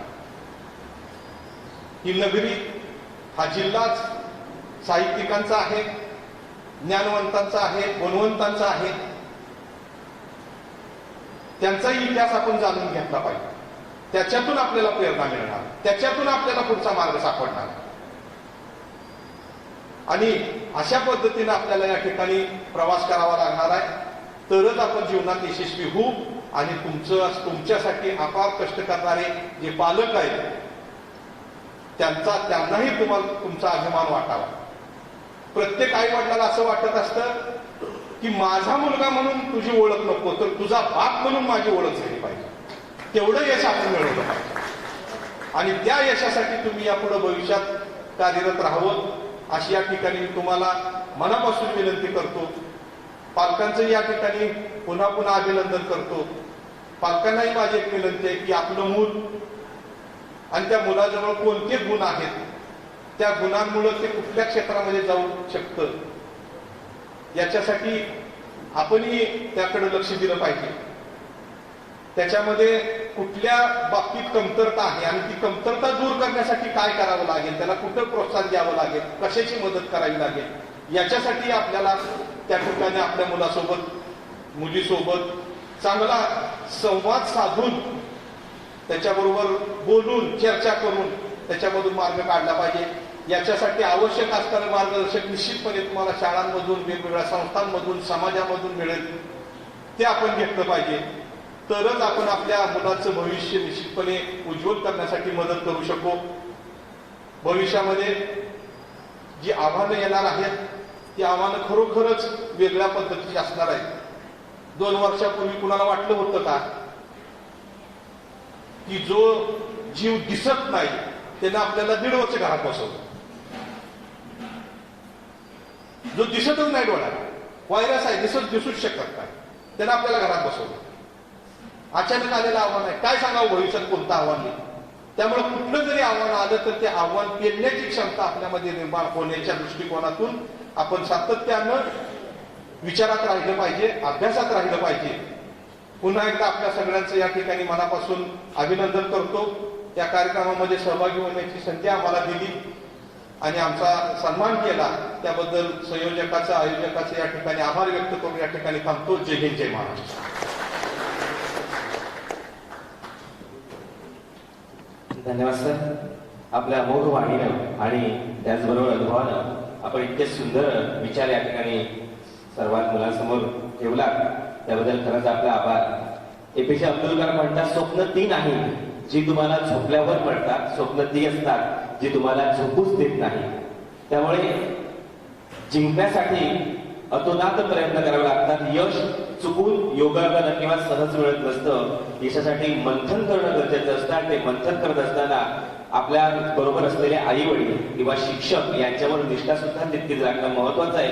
असंच एकंदरीत आपलं विवेचन होतं. आणि हे विवेचन असत असताना आपण प्राथमिक विभागाचे प्रमुख आहात, त्यामुळे मला आवर्जून सांगावं असं वाटतं, ज्यावेळी एपीजे अब्दुल कलामांना राष्ट्रपती पदाची शपथ घ्यायची होती तेव्हा प्रशासनाकडून त्यांना विचारलं गेलं की तुम्ही ही शपथ कोणाच्या समोर घेऊ इच्छिता, तेव्हा त्यांनी सांगितलं की ही शपथ मी माझ्या प्राथमिक शाळेच्या शिक्षकांच्या समोर घेऊ इच्छितो. इतकं मोठं योगदान शिक्षकांचं असतं. एक राष्ट्रपती सुद्धा शपथ घेतो ती एका शिक्षकासमोर. म्हणून गुरुर ब्रह्मा गुरुर विष्णू गुरुर्देवो महेश्वरा गुरुर साक्षात परब्रह्म तस्मै श्री गुरवे नमः. कारण जेव्हा आई मारायला येते, देव मारायला येते, तेव्हा आई वाचू शकते. आईच्या पदराखाली आपला तर पण जेव्हा आई मारायला येते तेव्हा गुरु वाचू शकतो, गुरुच्या हात पकडला, पण जेव्हा गुरु मारायला येतो तेव्हा जगातली कोणती शक्ती तुम्हाला वाचू शकत नाही. म्हणून गुरु वंदना ही खूप महत्वाची असते. यानंतर मी या ठिकाणी विचार व्यक्त करण्यासाठी सन्माननीय डॉक्टर शेख साहेब यांना विनंती करतो, माध्यमिक विभाग शिक्षण अधिकारी सन्माननीय शेख साहेब.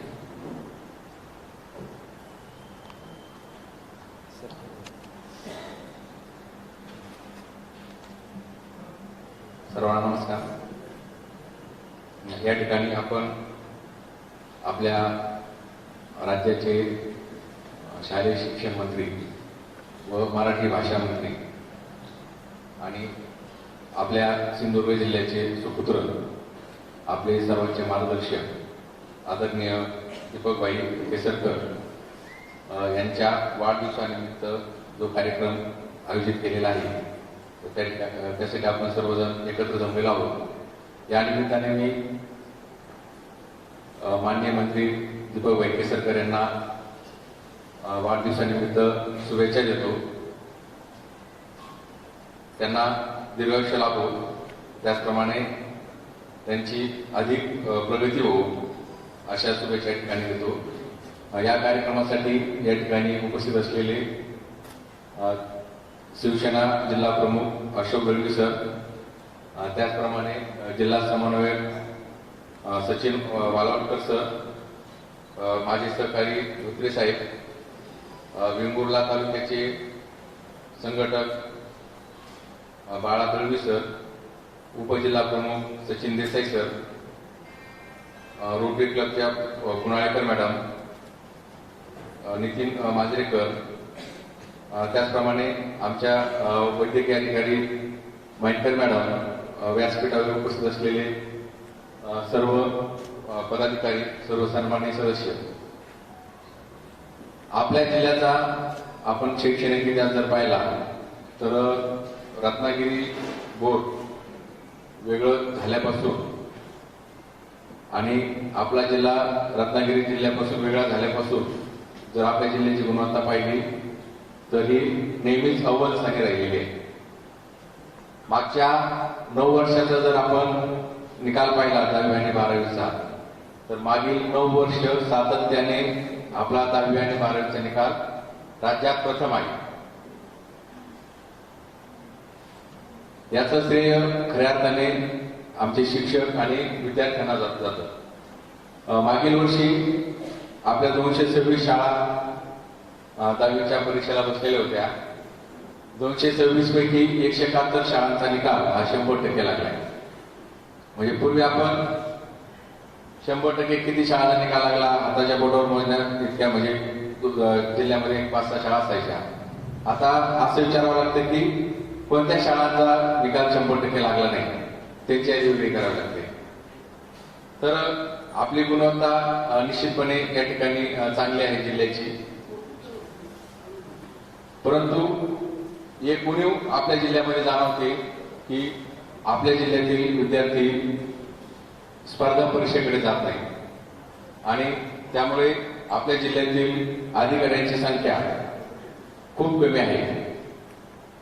म्हणून ज्या विद्यार्थ्यांनी या ठिकाणी 10वी आणि 12वीच्या परीक्षेमध्ये यश मिळवले त्यांचा आपण आज गुणगौरव करणार आहोत. त्यांचे मी अभिनंदन करतो आणि त्यांनी स्पर्धा परीक्षेकडे वळावं असं मला या ठिकाणी वाटतं. स्पर्धा परीक्षेमध्ये करिअर करण्यासाठी निश्चितपणे चांगलं क्षेत्र आहे. आमचे माध्यमिकचे मुख्याध्यापक या ठिकाणी उपस्थित आहेत, शिक्षक पण आहेत. त्यांनी शाळांमधून विद्यार्थ्यांची स्पर्धा परीक्षेची तयारी करून घ्यावी. आपल्या जिल्ह्याचा निकाल चांगला का लागतो याचा थोडासा विचार किंवा थोडीशी चर्चा मी आमच्या मुख्याध्यापकांशी केली. तर त्यावेळेस असं लक्षात आलं की आपल्या जिल्ह्यामध्ये खाजगी क्लासेसची संख्या फार कमी आहे. कणकवली, कुडाळ आणि सावंतवाडी हे 2-3 तालुके जर सोडले तर बाकी कुठेही खाजगी क्लासेस संख्या नाही आणि याही ठिकाणी सर्व विद्यार्थी क्लासेसला जात नाही. म्हणजे आपले जे विद्यार्थी आहेत ते पूर्ण शाळेचे अध्यापन होतं शिक्षकाकडनं, त्या शिक्षकांच्या अध्यापनावर अवलंबून आहे. आणि शिक्षकांना पण याची कल्पना आहे की विद्यार्थी पूर्णपणे आपल्यावर अवलंबून आहे. त्याच्यामुळं अध्यापनाची जी प्रक्रिया आहे ही अतिशय चांगली होते आणि त्याचाच परिणाम म्हणून आपल्या जिल्ह्याचा निकाल हा राज्यात अव्वल लागतो.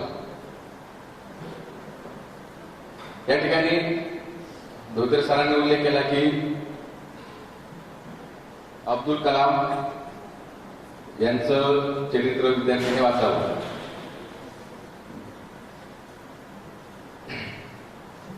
विद्यार्थ्यांनी या वयामध्ये त्यांचं अगोदर ध्येय निश्चित केलं पाहिजे.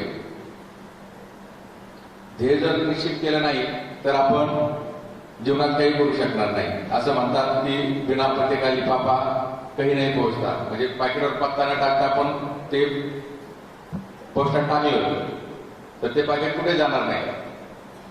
म्हणजे जर ध्येय आपण निश्चित केलं नाही तर आपली अवस्था त्या पत्ता नसलेल्या पाकिटासारखी होणार आहे. आणि म्हणून सर्वात अगोदर आपण आपलं ध्येय निश्चित केलं पाहिजे आणि त्या ध्येयाच्या अनुषंगाने आपण पुढील आपली दिशा त्या ठिकाणी ठरवली पाहिजे. विद्यार्थ्यांचे हे जे 4-5 वर्ष आहेत ते त्यांच्या जीवनाची दिशा ठरवणारे असतात. अब्दुल कलामांचा विषय निघाला म्हणून सांगतो की MPSCला वर्ग 1चा इंटरव्ह्यू ज्यावेळेस होता तर त्यावेळेस मला अब्दुल कलामांवर प्रश्न विचारला गेला. तर तो एक प्रसंग मी तुम्हाला सांगतो. मला प्रश्न असा विचारला की अब्दुल कलाम यांचं आत्मचरित्र अग्निपंख हे तुम्ही वाचलं आहे का? मी सांगितलं हो वाचलंय.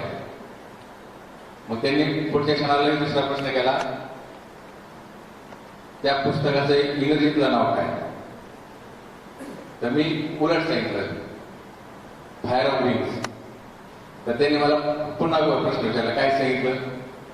तर माझ्या लक्षात आलं की आपलं काही चुकलंय म्हणून त्यांनी पुन्हा विचारलं. मग मी सांगितलं विंग्स ऑफ फायर.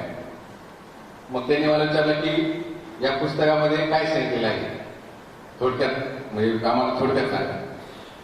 तर त्यांचं ते जे आत्मचरित्र आहे ते भारतामध्ये मिसाईलची निर्मिती कशी झाली मग त्यांच्या आत्मचरित्रातून ते सगळं स्पष्ट होतं. तर ते मी त्यांना सांगितलं की मिसाईलची निर्मिती कशी झाली, 3-4 वाक्यांनी ती माहिती सांगितली.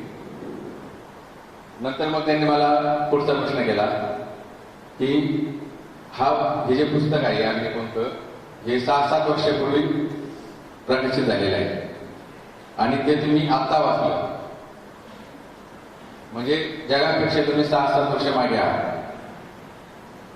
मग मी त्यांना पुढच्या क्षणाला लगेच उत्तर दिलं की सर मी हे पुस्तक प्रकाशित झाल्यावर पण वाचलं होतं तेव्हा आणि ते पुस्तक इतकं चांगलं आहे की ते मला पुन्हा वाचायचं वाटलं म्हणून मी आता पुन्हा वाचलं.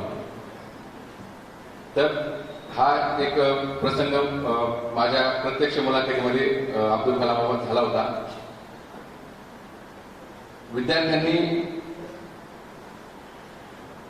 सांगितल्याप्रमाणे ध्येय निश्चित करावं आणि विद्यार्थ्यांचं पुढील जे जीवन आहे पुढील जे शिक्षण आहे ते त्यांना कोणत्या क्षेत्रात जायचं असेल तर त्यांना स्पर्धा परीक्षा त्या ठिकाणी द्यावी लागणार आहे आणि त्या दृष्टीने स्पर्धा परीक्षेची तयारी विद्यार्थ्यांनी या ठिकाणी केली पाहिजे. एक छोटीशी गोष्ट मी तुम्हाला सांगणार आहे.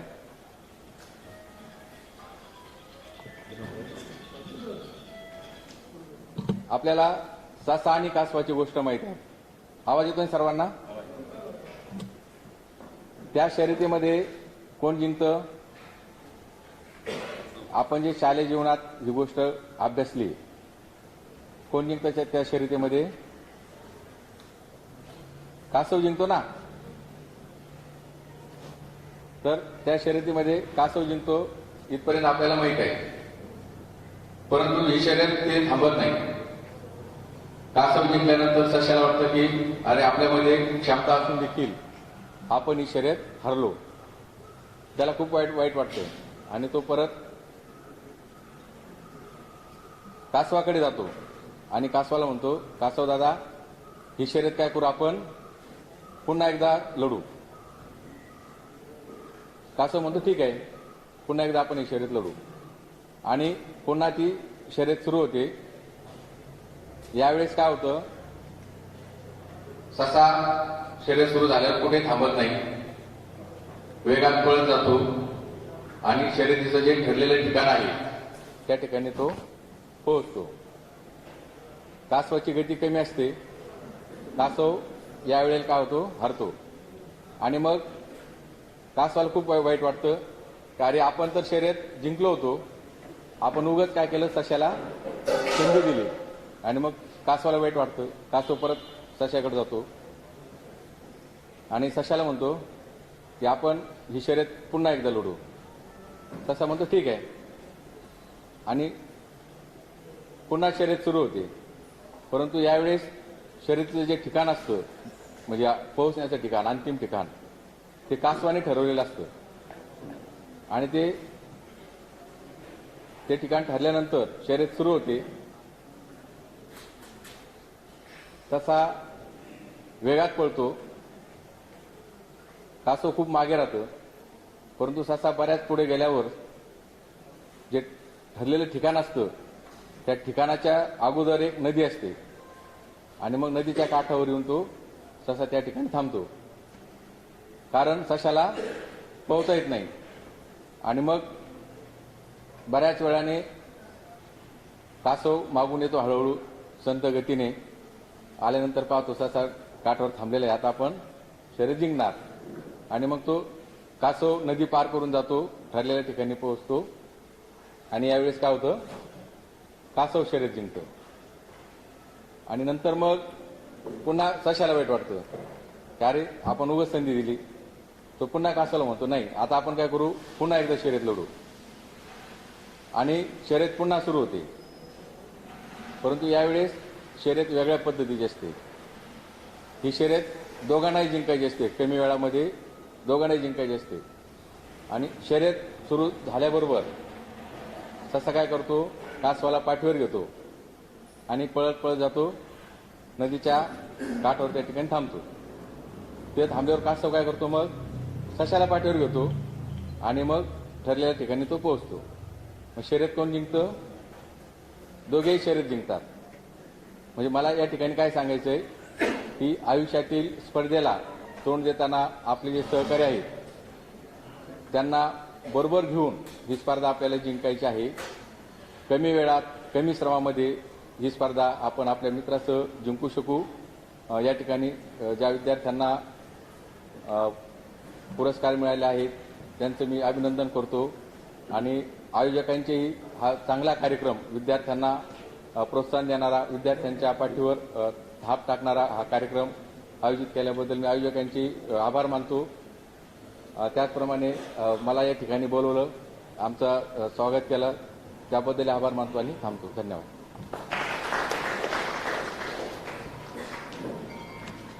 धन्यवाद सर. खरं तर आपला आमच्या स्पर्धा परीक्षेचा अनुभव आपण या ठिकाणी शेअर केला. हे करत असताना पुस्तकं किती महत्वाची असतात हेही सांगितलं. मला माझ्या वाचनामध्ये आलेली एक अण्णा हजारेंची एक छोटीशी गोष्ट सांगतो की अण्णा हजारे जेव्हा ते लष्कर संपून आलं तेव्हा त्यांना ते आता काय करणार हा त्याच्यासमोर मोठा प्रश्न होता. कारण घरात कोणीच नव्हतं, ना बायको ना मुलं, आणि पूर्णपणे राणेगड सिद्धी हा परिसर दारूने किंवा गंदकीने पूर्णपणे माखलेला होता. नेहमी भांडणं व्हायची आणि अण्णा हजारेंनी ठरवलं की आता आपण आत्महत्या करायची. आत्महत्या करताना त्यांनी आत्महत्या कोणत्या गाडीकडे करायची हे सुद्धा फिक्स केलं. सिंहगड एक्सप्रेस याच्याकडे आत्महत्या करायची. त्याचं कारण असतं की सिंहगड एक्सप्रेसचा वेग सगळ्या गाड्यांपेक्षा जास्त असतो. दिवस भरला, स्टेशनला गेले, आत्महत्या करायचा वेळही ठरला आणि अनाउन्समेंट झाली की थोडी देर में सिंहगड एक्सप्रेस आ रही है. आणि ते अलर्ट झाले की आता मला आत्महत्या करायची आहे. पण लगेच दुसरी बीप वाजली आणि यात्रियों के लिए सूचना, सिंहगड से पहले एक साधी गाडी यहाँ से निकल जायची. आणि पुन्हा ते बसले. ती गाडी जात होती आणि इतक्यात एक मुलगा एक सॅक घेऊन, दप्तर घेऊन, बॅग घेऊन तिथून जात होता. त्याच्या बॅगची झीप म्हणजे चेन असते ती उघडी होती. त्या चेन मधून एक पुस्तक बाहेर पडलं आणि ते नेमकं अण्णा हजारेंच्या समोरच पडलं. ते पुस्तक फक्त 17 पेजचं होतं, 17 पानांचं होतं. ते पुस्तक होतं योद्ध्या संन्यासी स्वामी विवेकानंदांचं. अण्णा हजारेंना वाटलं की एका मुलाच्या दप्तरातून पुस्तक पडलं, ते पुस्तक त्याला दिलं पाहिजे, म्हणून अण्णा हजारे सुद्धा त्या मुलाच्या मागे धावत गेले. पण तो मुलगा इतक्या वेगाने कोणत्या डब्यात शिरला हे त्यांना कळलं सुद्धा नाही. मग निराश होऊन अण्णा हजारे पुन्हा आपल्या जागेवर बसले आणि अनाउन्समेंट व्हायला आता काही वेळ होता. अशा वेळी सहज म्हणून त्यांनी पुस्तक वाचलं. तर ते पुस्तक 17 पानांचं होतं. योद्धा संन्यासी स्वामी विवेकानंदांचं पुस्तक वाचल्यानंतर त्यांच्या मनामध्ये असलेल्या जी निगेटिव्ह एनर्जी आहे ती आपोआप बाजूला गेली आणि महाराष्ट्राला एक नेता मिळाला. तो नेता म्हणजे अण्णा हजारे, ज्यांनी लोकपाल सारखं मोठं विधेयक महाराष्ट्रामध्ये आणलं आणि सर्वसामान्य लोकांना किंवा पूर्ण केंद्रामध्ये सुद्धा ज्यांनी सत्ता केली. जंतर मंतर वरचं त्यांचं जे उपोषण होतं ते इतकं गाजलं की त्या वर्षीचे गणपती सुद्धा अण्णा हजारेंच्या वेशातच प्रत्येकाच्या घराघरात विराजमान झाले. याला म्हणतात पुस्तकातून होणारं परिवर्तन, जे सरांनी आपल्या माध्यमातून आपल्याला सांगितलं. धन्यवाद सर. यानंतर मी वैद्यकीय अधिकारी अश्विनी मॅडमांना विनंती करतो की आपण व्यक्त व्हावं.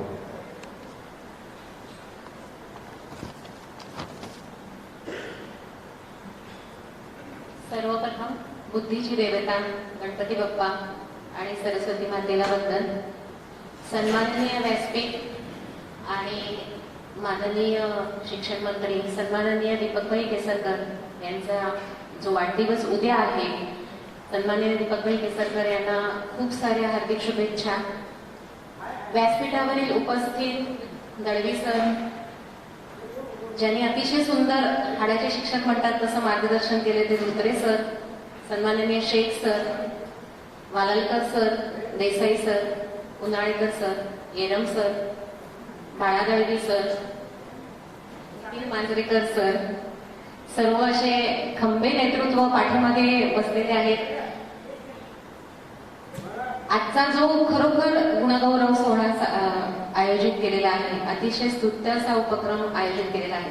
कदाचित 10वी-12वीची परीक्षेचा निकाल लागल्यानंतर बरेच ठिकाणी तुमचे सोहळे झाले असतील, बरेच ठिकाणी तुमचं कौतुक झालं असेल आणि तुम्ही त्या कौतुकाला पात्र देखील आहात. हा देखील एक त्याच्यामध्ये आणखीन एक मानाचा तुरा. असे सोहळे आपण जेव्हा यश मिळवतो तेव्हा आपण अनुभव घेतोच. त्यामुळे असं फार मोठं भाषण तुम्ही खूप ठिकाणी ऐकलं असाल, त्यामुळे मी भाषण काही करायला जाणार नाहीये कारण बराच उशीर झालाय. पण जे काही अनुभवाचे बोल आहेत ते खूप महत्वाचे असतात. जे काही अनुभवाचे बोल आहेत त्याच्यातून 4 शब्द तुम्हाला सांगणार आहे. सर्वप्रथम म्हणजे काही त्याच्यामध्ये तुम्हाला कदाचित वाईट वाटणारे शब्द पण असतील, पण ते अनुभवाचे बोल असतील. सर्वप्रथम म्हणजे 10वी जे आपण पार पडतो तो आपला पहिला टप्पा आयुष्यातला, ज्याच्यामध्ये आपण खूप कष्ट करून यश मिळवतो. प्रत्येक जण कष्ट करत असतं आणि प्रत्येक जण कष्ट करतो त्याच्यापेक्षा समाज आपल्याला खूप 10वीला आहेस, अभ्यास कर, असं एक बंबार्डिंग चालू असतं. त्याच्यातून तुम्ही यश मिळवता. परंतु एक लक्षात घ्या मुलांना की कितीही असलं तरी आपण आपल्या जिल्ह्यामध्ये यश मिळवतो आहे. बाहेरच्या जगामध्ये तुम्ही जेव्हा जाल तेव्हा आपण आपल्याला खूप कमी पडतो. आपण या तालुक्यातली अशी नाही, या सिंधुदुर्गातली मुलं म्हणा थोडीफार प्रमाणात कमी पडतो, कारण आपण तेवढ्याच ह्याच्यामध्ये वावरलेली मुलं असतो. तेवढं शिक्षण माहिती असतं, अभ्यासाचा धडा, धड्याखालचे प्रश्नाची उत्तरं द्यायची, मार्क मिळाले आपल्याला, बस. 10वी नंतरचं जे सरांनी सांगितलं 600 दिवस आहेत जे तुमचे, ते खूप महत्वाचे. तर तुमच्या आयुष्यातला टर्निंग पॉइंट आहे, कारण इथून पुढे तुम्हाला थोडीशी मॅच्युरिटी येते. कारण 10वी पर्यंत आपण आई वडिलांच्या पंखाखाली असतो. थोडीशी मॅच्युरिटी येते, तुम्हाला कळतं की मला कॉमर्सची आवड आहे, आर्ट्सची आवड आहे, मला सायन्सला जायचंय, मला बाबा टेक्निकलची आवड आहे. जे काही आहे ते आपण 11वी-12वी मध्ये निवडतो, त्याच्यात आपण कष्ट करतो आणि आपण 12वीचा टप्पा पार पडतो. पण हा टप्पा पार पडायच्या आधी 12वीला प्रत्येक विषयाला कुठलाही तुम्ही घेतलात तरी पुढे तुम्हाला स्पर्धा परीक्षेला तोंड द्यायचं आहे. कुठलाही विषय, तुम्ही आर्किटेक्चरला जावा, तुम्ही लॉला जावा, तुम्ही मेडिकलला जावा, तुम्ही इंजिनिअरिंगला जावा, नर्सिंगला जावा, कोणत्याही विषयाला जावा, तुम्हाला स्पर्धा परीक्षांना स्पर्धा परीक्षेला तोंड द्यायचं आहे. आणि तिथं कुठंतरी आपला विद्यार्थी मागे पडतो आहे. तिथे कुठंतरी मेट्रो सिटी मधली मुलं, मुंबई पुण्याची मुलं पुढे जात आहेत. असं नाहीये की तुम्हाला क्लासेस लावले मोठे मोठे म्हणजेच तुम्ही चांगले उत्कृष्ट मार्क मिळवणार आहात आणि पुढे जाणार आहात. पण तिथे कुठेतरी आपला विद्यार्थी मागं पडतोय, कारण त्याच्यामध्ये ज्ञानाची कुठेतरी कमतरता आहे. कारण आता काय मीडिया आहे, सोशल मीडिया एवढं वाढलेलं आहे, त्याच्यातून आपण बऱ्याच प्रकारचं ज्ञान अवगत करतोय. नुसतंच मेडिकल इंजिनिअरिंग हे फील्ड न राहता, पूर्वी कसं आमच्या वेळेला होतं, एकतर तुला चांगले मार्क मिळाले ना तू डॉक्टर तरी होणार, तर तू इंजिनियर तरी. आता तुम्हाला मार्ग बरेचसे आहेत, त्या मार्ग निवडण्याची तुमच्यामध्ये क्षमता पाहिजे. त्याच्यासाठी तुमचे पुढचे 10वी ते 12वी मधला जो काळ आहे तो अतिशय महत्वाचा आहे. 10वी ते 12वी मधल्या ज्या काळामध्ये आहे त्याचं ज्ञान घ्या की पुढे कितीतरी शाखा आहेत, अगणित शाखा पुढे तुमच्या पुढे आहेत, अगणित शाखा. आणि त्याच्यातून तुम्हाला कुठली गोष्ट आवडते, जी गोष्ट माणसाला आवडते त्याच ह्याच्यामध्ये माणूस पुढे यशस्वी होतो. एक नोकरी करणं, अधिकारी असणं आणि यशस्वी अधिकारी असणं आणि आवड घेऊन काम करणारा अधिकारी असणं याच्यामध्ये खूप जमीन आसमानाचा फरक असतो. त्यामुळे तुम्हाला कोणतं क्षेत्र आवडतं. बरेचदा मी पाहिलं इथे की 12वीला 10वीला 70-75% वरती पडले की ही झुंबड सायन्ससाठी असते. मग तो विद्यार्थी कदाचित विचार करत नाही, एवढंच माहिती असतं 75% वरती मार्क पडले आपल्याला सायन्सला जायचं, आपल्याला इंजिनियर व्हायचं, आपल्याला डॉक्टर व्हायचं. पण कॉमर्स शाखा पण चांगली असते, आर्ट्स शाखा. आर्ट्सकडे तर त्या दिवशी मी खर्डेकर कॉलेजमध्ये कार्यक्रमाला गेलेले, ते सर मला तेच सांगत होते की मॅडम आम्हाला कॉमर्स आणि आर्ट्ससाठी आता सर्वे करायला दिलेला आहे की मुलांना त्याचं महत्व समजावून त्यांना बोलवा. इतकी सायन्सला ऍडमिशन सुरू झालेले आहे. तर त्याचा थोडासा अभ्यास करा की तुम्हाला योग्य काय आहे आणि तुम्हाला आवड कशात आहे आणि तुम्ही कशात पुढे जाऊ शकता, ती शाखा निवडा. आणि पालकांना पण विशेषतः माझं असं म्हणणं आहे, पालकांचं पण असतं की त्याला बाबा सायन्सलाच जाऊ दे, त्याची मुलाची आवड पाहून त्याला पुढे शिक्षणाला घाला. 12वी नंतरचं हे तुमचं जगच बदलतं. सरांनी अतिशय सुंदर मार्गदर्शन केलं की 12वी नंतर आतापर्यंत आपण आपल्या शिक्षकांच्या ह्याच्यामध्ये असतो, आपल्या आई वडिलांचे असतो, आणि 10वी पर्यंत आपल्याला प्रचंड शिक्षकांनी मेहनत घेतलेली असते आणि आपण यश मिळवलेलं असतं. पण पुढचे जे अभ्यासक्रम आहे ते तुम्हाला स्वतःच्या जीवावर, स्वतःच्या शैक्षणिक ह्याच्यावर स्वतः सगळं ज्ञान मिळवून तुम्हाला करायचं आहे. ते तेवढंच कॉलेज पुरतं तुमचं जग असतं, शिक्षक आणि विद्यार्थी. तिथून पुढे तुम्हाला ज्ञान मिळवायचं असतं. आणि अशा वेळी मात्र तुम्हाला खूप संघर्ष करावा लागतो.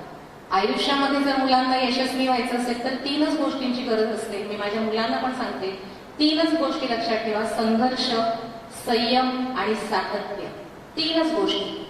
पुढे इथून पुढे 10वी पासून पुढे तुमची जी 6-7 वर्ष आहेत ती तुम्हाला 3च गोष्टी लक्षात ठेवायच्या. संघर्ष, प्रचंड संघर्ष करायचा आहे, प्रचंड. एक साधू सारखं तुमचं जीवन हवं की बाबा अभ्यास, मी आणि माझं जीवन. मग ते तुमचं बाहेरचं जग खूप आहे, डिस्ट्रॅक्शन. आमच्या वेळेला डिस्ट्रॅक्शन नव्हतं, आमच्या वेळेला टीव्ही पण नव्हता, काहीच नव्हतं. म्हणजे आम्हाला माहितच नव्हतं. एकतर मैदानी खेळ खेळणं माहिती होतं शाळेत जाऊन आणि घरात येऊन अभ्यास करणं, एवढंच माहिती होतं. आता डिस्ट्रॅक्शन खूप आहे. 5 मिनिटं जरी तुम्ही म्हटलं चला मला आता कंटाळा आला, मी जर 5 मिनिटं युट्यूब बघतो म्हणेपर्यंत तुमचा अर्धा तास युट्यूब मध्ये निघून जातो. त्यामुळे हे सर्व विसरून तुम्हाला संघर्ष करायचा आहे. प्रत्येक अभ्यासामध्ये तुम्हाला प्रत्येक गोष्टीमध्ये संघर्ष करायचा आहे. पुस्तकं मोठी मोठी असणार आहेत. 10वी पर्यंत तुम्हाला शालेय पुस्तक तेवढाच अभ्यास असायचा. आता तुमची पुस्तकं बदलणार आहे, तुमचं ज्ञानाचं. कारण तुम्ही बघितलं सायन्सचा विद्यार्थी गेला तर एका विषयाला एकाच ऑथरचं पुस्तक नसतं, एकाच लेखकाचं पुस्तक नसतं. 4 जणांनी लिहिलेली 4 प्रकारची पुस्तकं आपल्याला संदर्भ म्हणून वापरावी लागतात. त्यामुळे प्रचंड संघर्ष आहे. त्या संघर्षामध्ये तुम्ही यशस्वी झालात तर तुम्ही आयुष्यात यशस्वी होणार. तुमचाच संघर्ष नाही, तुमच्याबरोबर तुमच्या पालकांचा देखील संघर्ष असणार आहे. 12वी झाल्यावर विद्यार्थी तो या तालुक्यातून, या जिल्ह्यातून बाहेर पडणार आहे, कारण त्याला पर्याय नसणार आहे. कारण त्याची जी कॉलेजेस असणार आहेत, कदाचित तो मेडिकलला जाईल, इंजिनिअरिंगला जाईल, स्पर्धा परीक्षेच्या तयारीसाठी जाईल, तेव्हा त्याला बाहेर जावं लागणार आहे. तेव्हा आपण आपल्या आई वडिलांपासून, आपल्या फॅमिलीपासून दूर राहून जो संघर्ष करायचा आहे तो फार मानसिक त्रास देणारा संघर्ष असतो. त्या संघर्षामध्ये आपण टिकलं पाहिजे आणि आपल्या अभ्यासामध्ये आपलं सातत्य ठेवलं पाहिजे. हा संघर्ष इथून पुढे तुम्हाला 6-7, बरेचदा 10वीला काय सांगितलं जातं, हा 10वीचा अभ्यास कर मग काय तुला आरामच आव्हान, हा 12वीचा अभ्यास कर मग काय तुझं बरंच आहे. एवढी तू मेडिकल इंजिनिअरिंगला प्रवेश मिळवणं तू 5 वर्ष काही पण कर, असं नाही आहे. इथून पुढचे आयुष्य हे तुमची संघर्षाचे आयुष्य आहे आणि त्या संघर्षामध्ये तुम्हाला टिकायचं असेल तर तुमच्यामध्ये संयम पाहिजे. यश मिळतं आणि त्या यशाचं कौतुक देखील खूप होतं आणि त्या यशाच्या कौतुकामध्ये वाहून जायचं नाहीये. ते यश आपल्या भाषेत, मराठी भाषेत म्हणतो, यश डोक्यात जायला द्यायचं नाहीये. कायम आपले पाय जमिनीवर हवे. कायम आपल्याला माहिती की हे जरी यश मिळालं तरी ते आपल्याला टिकवून ठेवणं खूप महत्वाचं आहे. कारण एखादा यशस्वी मुलगा असतो, बरीच मुलं अशी असतात की 1ली पासून 10वी पर्यंत ती पहिल्या 3 मध्येच असतात आणि ती सतत 3 मध्येच असतात. म्हणजे मी आम्हाला आलेले अनुभव सांगते एक डॉक्टर म्हणून. आणि अशा वेळी कुठून तरी चुकून त्या विद्यार्थ्याला अपयश आलं तर ती अपयश सहन करण्याची ताकद त्या विद्यार्थ्यामध्ये नसते आणि त्यांच्या पालकामध्येही असते.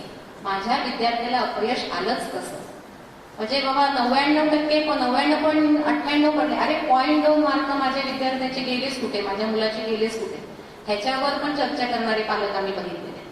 तर अपयश देखील येतं आणि ती अपयश पचवण्याची ताकद हवी आणि त्या अपयशातून फिनिक्स पक्षाप्रमाणे उडण्याची ताकद हवी, प्रमाणे पुढे जाण्याची आपल्यामध्ये हिंमत असायला हवी आणि त्यामुळे आपल्यामध्ये संयम असायला हवा, खूप संयम असायला हवा. आजकाल डिस्ट्रॅक्शन खूप आहेत, आपल्याला पुढे जाऊन आपले मित्रमैत्रिणी कसे असतील सांगता येत नाही. प्रत्येक मित्रमैत्रिणी खूप जग बदललेलं आहे. आपण अजूनही आपला तालुका खूप छोटा आहे, त्या तालुक्यातल्या आपल्या शाळा एवढंच आपलं जग आहे. पुढे जाऊन आपल्याला मित्रमैत्रिणी कसे मिळतील ह्याच्यावर देखील आपलं पूर्ण पुढचं संघर्ष महत्वाचा आहे, त्याच्यावर तुमचं शिक्षण देखील महत्वाचं आहे. त्यामुळे ते निवडताना देखील तुमचा संयम खूप महत्वाचा आहे.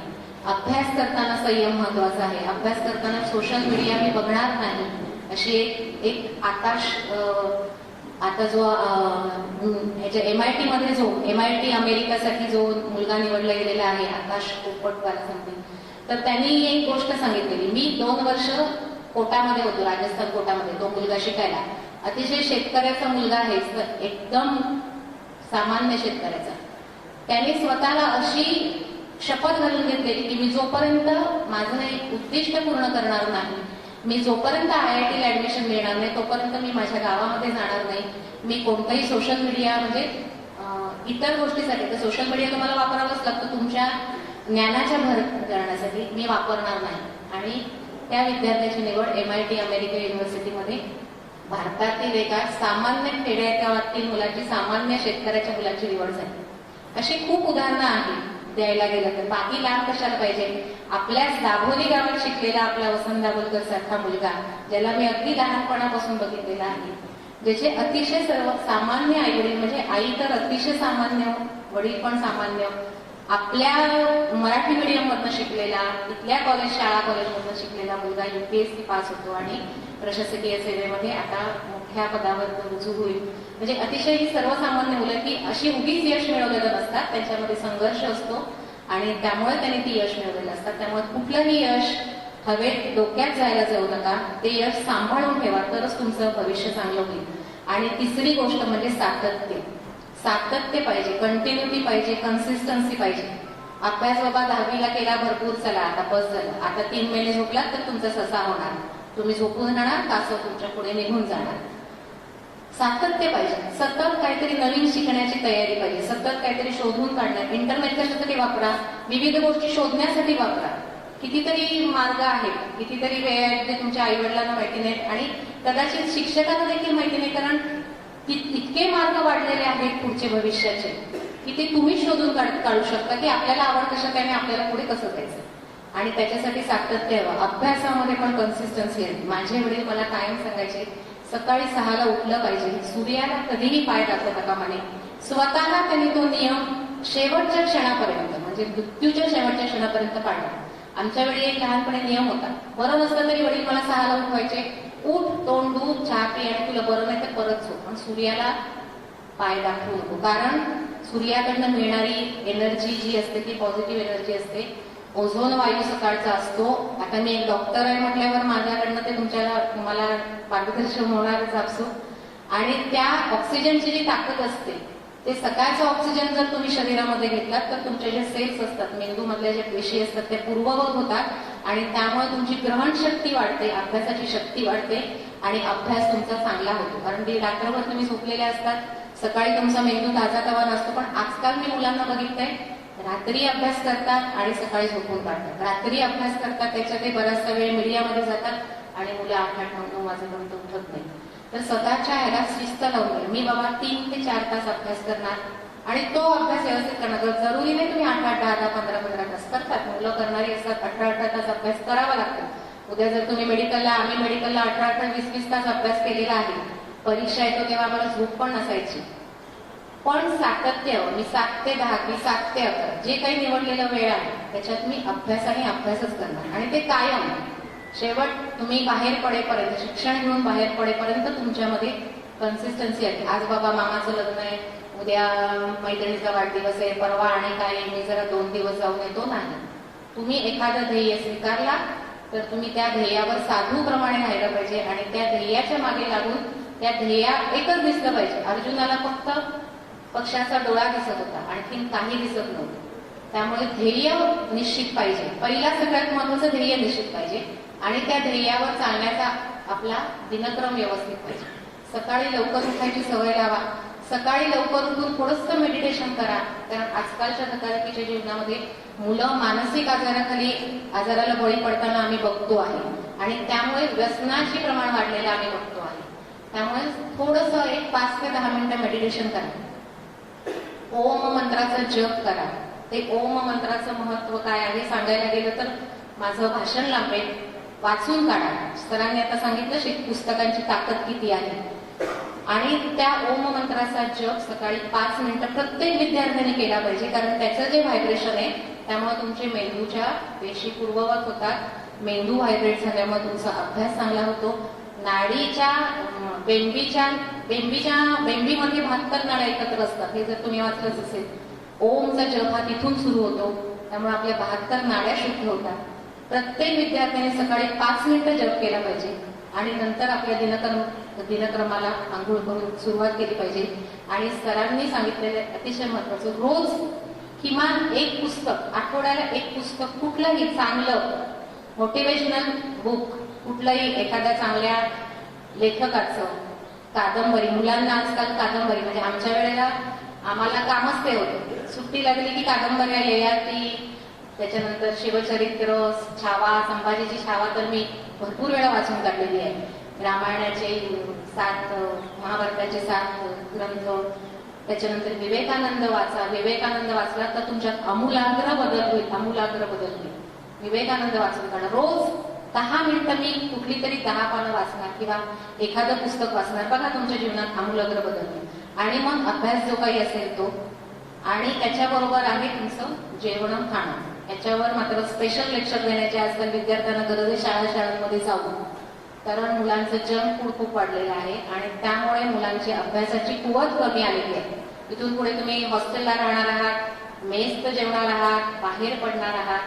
पौष्टिक खाणं तितकंच महत्वाचं आहे. आपण एखाद्या पेशंटला किंवा एखाद्या ह्यांना लिहून दिला आम्ही काहीतरी ड्रायफ्रुट्स, तर लोक सांगतात किती महाग, घेणार कधी आम्ही. पण तोच माणूस फ्राईड राईस खायला 200 रुपये घालवतो. फ्राईड राईस 200 रुपये, ते लॉलीपॉप काय असेल ते 200-250 रुपयाचं खातो, पण 200 रुपयाचा बदाम घ्यायला त्याला जड वाटतात. तर तुम्ही चांगलं खाणं ठेवा. चांगलं खाणं ठेवल्यास तुमची मेंदूची वाढ चांगली होते आणि तुमचं त्याच्या यशामध्ये ते एक फार महत्वाचं कारण, फार महत्वाचं गमक आहे तुमचं ॲपेटाईट. या गोष्टी सातत्याने केल्या पाहिजे. अभ्यास सातत्याने केला पाहिजे. आज करते, उद्या 2 दिवस आराम करते, मग परवापासून सुरू करते. नक्की मी सोमवारपासून नक्की मी टाइम टेबल फॉलो करणार, अशी खूप मुलं असतात ना. टाइम टेबल बनवायचं नाही. आज रविवार आहे, आज मी जरा मैत्रिणींबरोबर इकडे तिकडे तर सोमवारपासून मी 100% टाइम टेबल फॉलो करणार. तो सोमवार कधीच येत नाही. हे तुमच्या बाबतीत नसणार आहे, कारण तुम्ही पहिल्या 3 मध्ये आलेले विद्यार्थी आहात. नक्कीच तुम्ही खूप कष्ट केलेले आहेत, पण असं पुढे जाऊन होतं. आपल्याला पहिले 3 नंबर शेवटपर्यंत टिकवायचे आहेत. तर तुमच्यामध्ये 3 गोष्टी पाहिजेत. 3 शब्द लक्षात ठेवा: संघर्ष, संयम आणि सातत्य. ह्या 3 गोष्टी सांभाळल्या तर यश तुमचं आहे. आणि एक ब्रांच, कुठली आपल्याला आवड असेल ती शाखा निवडा. आवड असेल ती, आई वडील सांगतात, बहीण सांगते, मोठा भाऊ सांगतो, आणखीन कोण सांगतं म्हणून तुम्हाला ज्याच्यात आवड आहे, तुम्हाला माहिती आहे मी ह्याच्यात पुढे जाऊ शकतो. मग ती MPSC असेल, UPSC असेल किंवा इतर स्पर्धा परीक्षा असेल, पोलीस परीक्षा असेल, NDA असेल. नॅशनल डिफेन्स अकॅडमी सारखी जी गोष्ट आहे ती महिलांसाठी नव्हती. गेल्या 2 वर्षामध्ये, मी आजच नाशिकहून आले, कालच मी NDA ची महिला ब्रँच पाहून आले, जी नाशिकमध्ये महिलांसाठी स्थापन झालेली NDA नॅशनल डिफेन्स अकॅडमी. त्याच्यामध्ये तर आपण खूप मागे आहोत. सिंधुदुर्ग जिल्ह्यातली मुलं तिथे जावा. कितीतरी शाखा आहेत, कितीतरी ब्रँचेस आहेत. BSc नुसतंच डॉक्टर इंजिनियर नाही, BSc करून देखील तुम्हाला कितीतरी शाखा आहेत. BA करून, आर्ट्स करून तुम्हाला प्रशासकीय सेवेमध्ये MPSC UPSC ला तुम्हाला उपयोगी पडतं. पण प्रत्येक गोष्टीमध्ये मात्र तुम्हाला अभ्यासा भरपूर हवा आणि सातत्य हवं. आणि सगळ्यात महत्वाचं आहे, आपले आई वडील आणि आपले गुरु हे अतिशय महत्वाचे असतात. जगामध्ये सगळ्यात जास्त आणि सगळ्यात यश किंवा सगळी तुमचं कौतुक केव्हा असतं, जेव्हा तुमचा रिझल्ट लागतो आणि तुमच्या आई वडिलांना जो आनंद झालेला असतो, तुमच्या आईच्या डोळ्याचे पाणी आलेले असतं आणि वडिलांची छाती जी गर्वाने फुगून झालेली असते, त्याच्यासारखं कोणतंही कौतुक नाही. एवढं वाक्य लक्षात ठेवा. आणि ते कौतुक मिळण्यासाठी झटा. आणि तर सतत तुम्ही व्यवस्थित अभ्यास केला, व्यवस्थित छानपैकी दिनक्रम ठरवून त्याप्रमाणे अभ्यास केला आणि आपली आवडती शाखा निवडलात आणि त्याच्यामध्ये संघर्ष करून ते यश मिळवलं, तर तुम्हाला मागे वळून बघायची गरज नाही.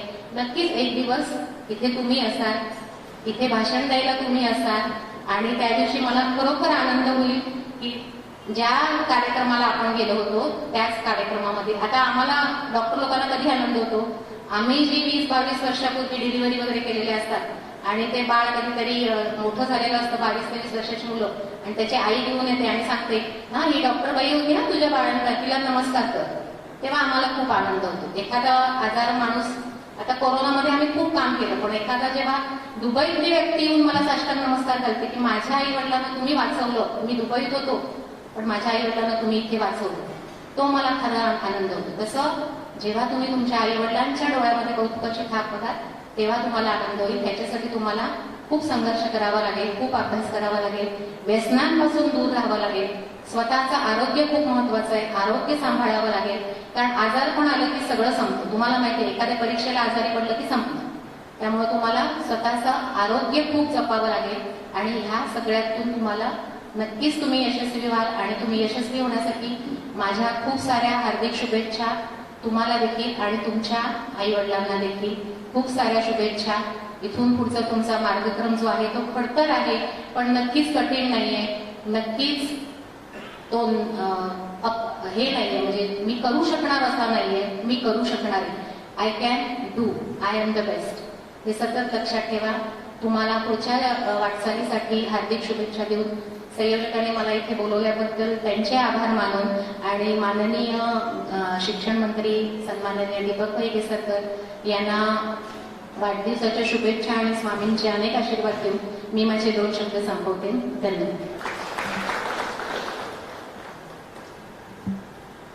संत तुकाराम महाराज म्हणून गेले, असाध्य ते सध्या साध्य करिता कायचा कारण अभ्यास तुका म्हणे.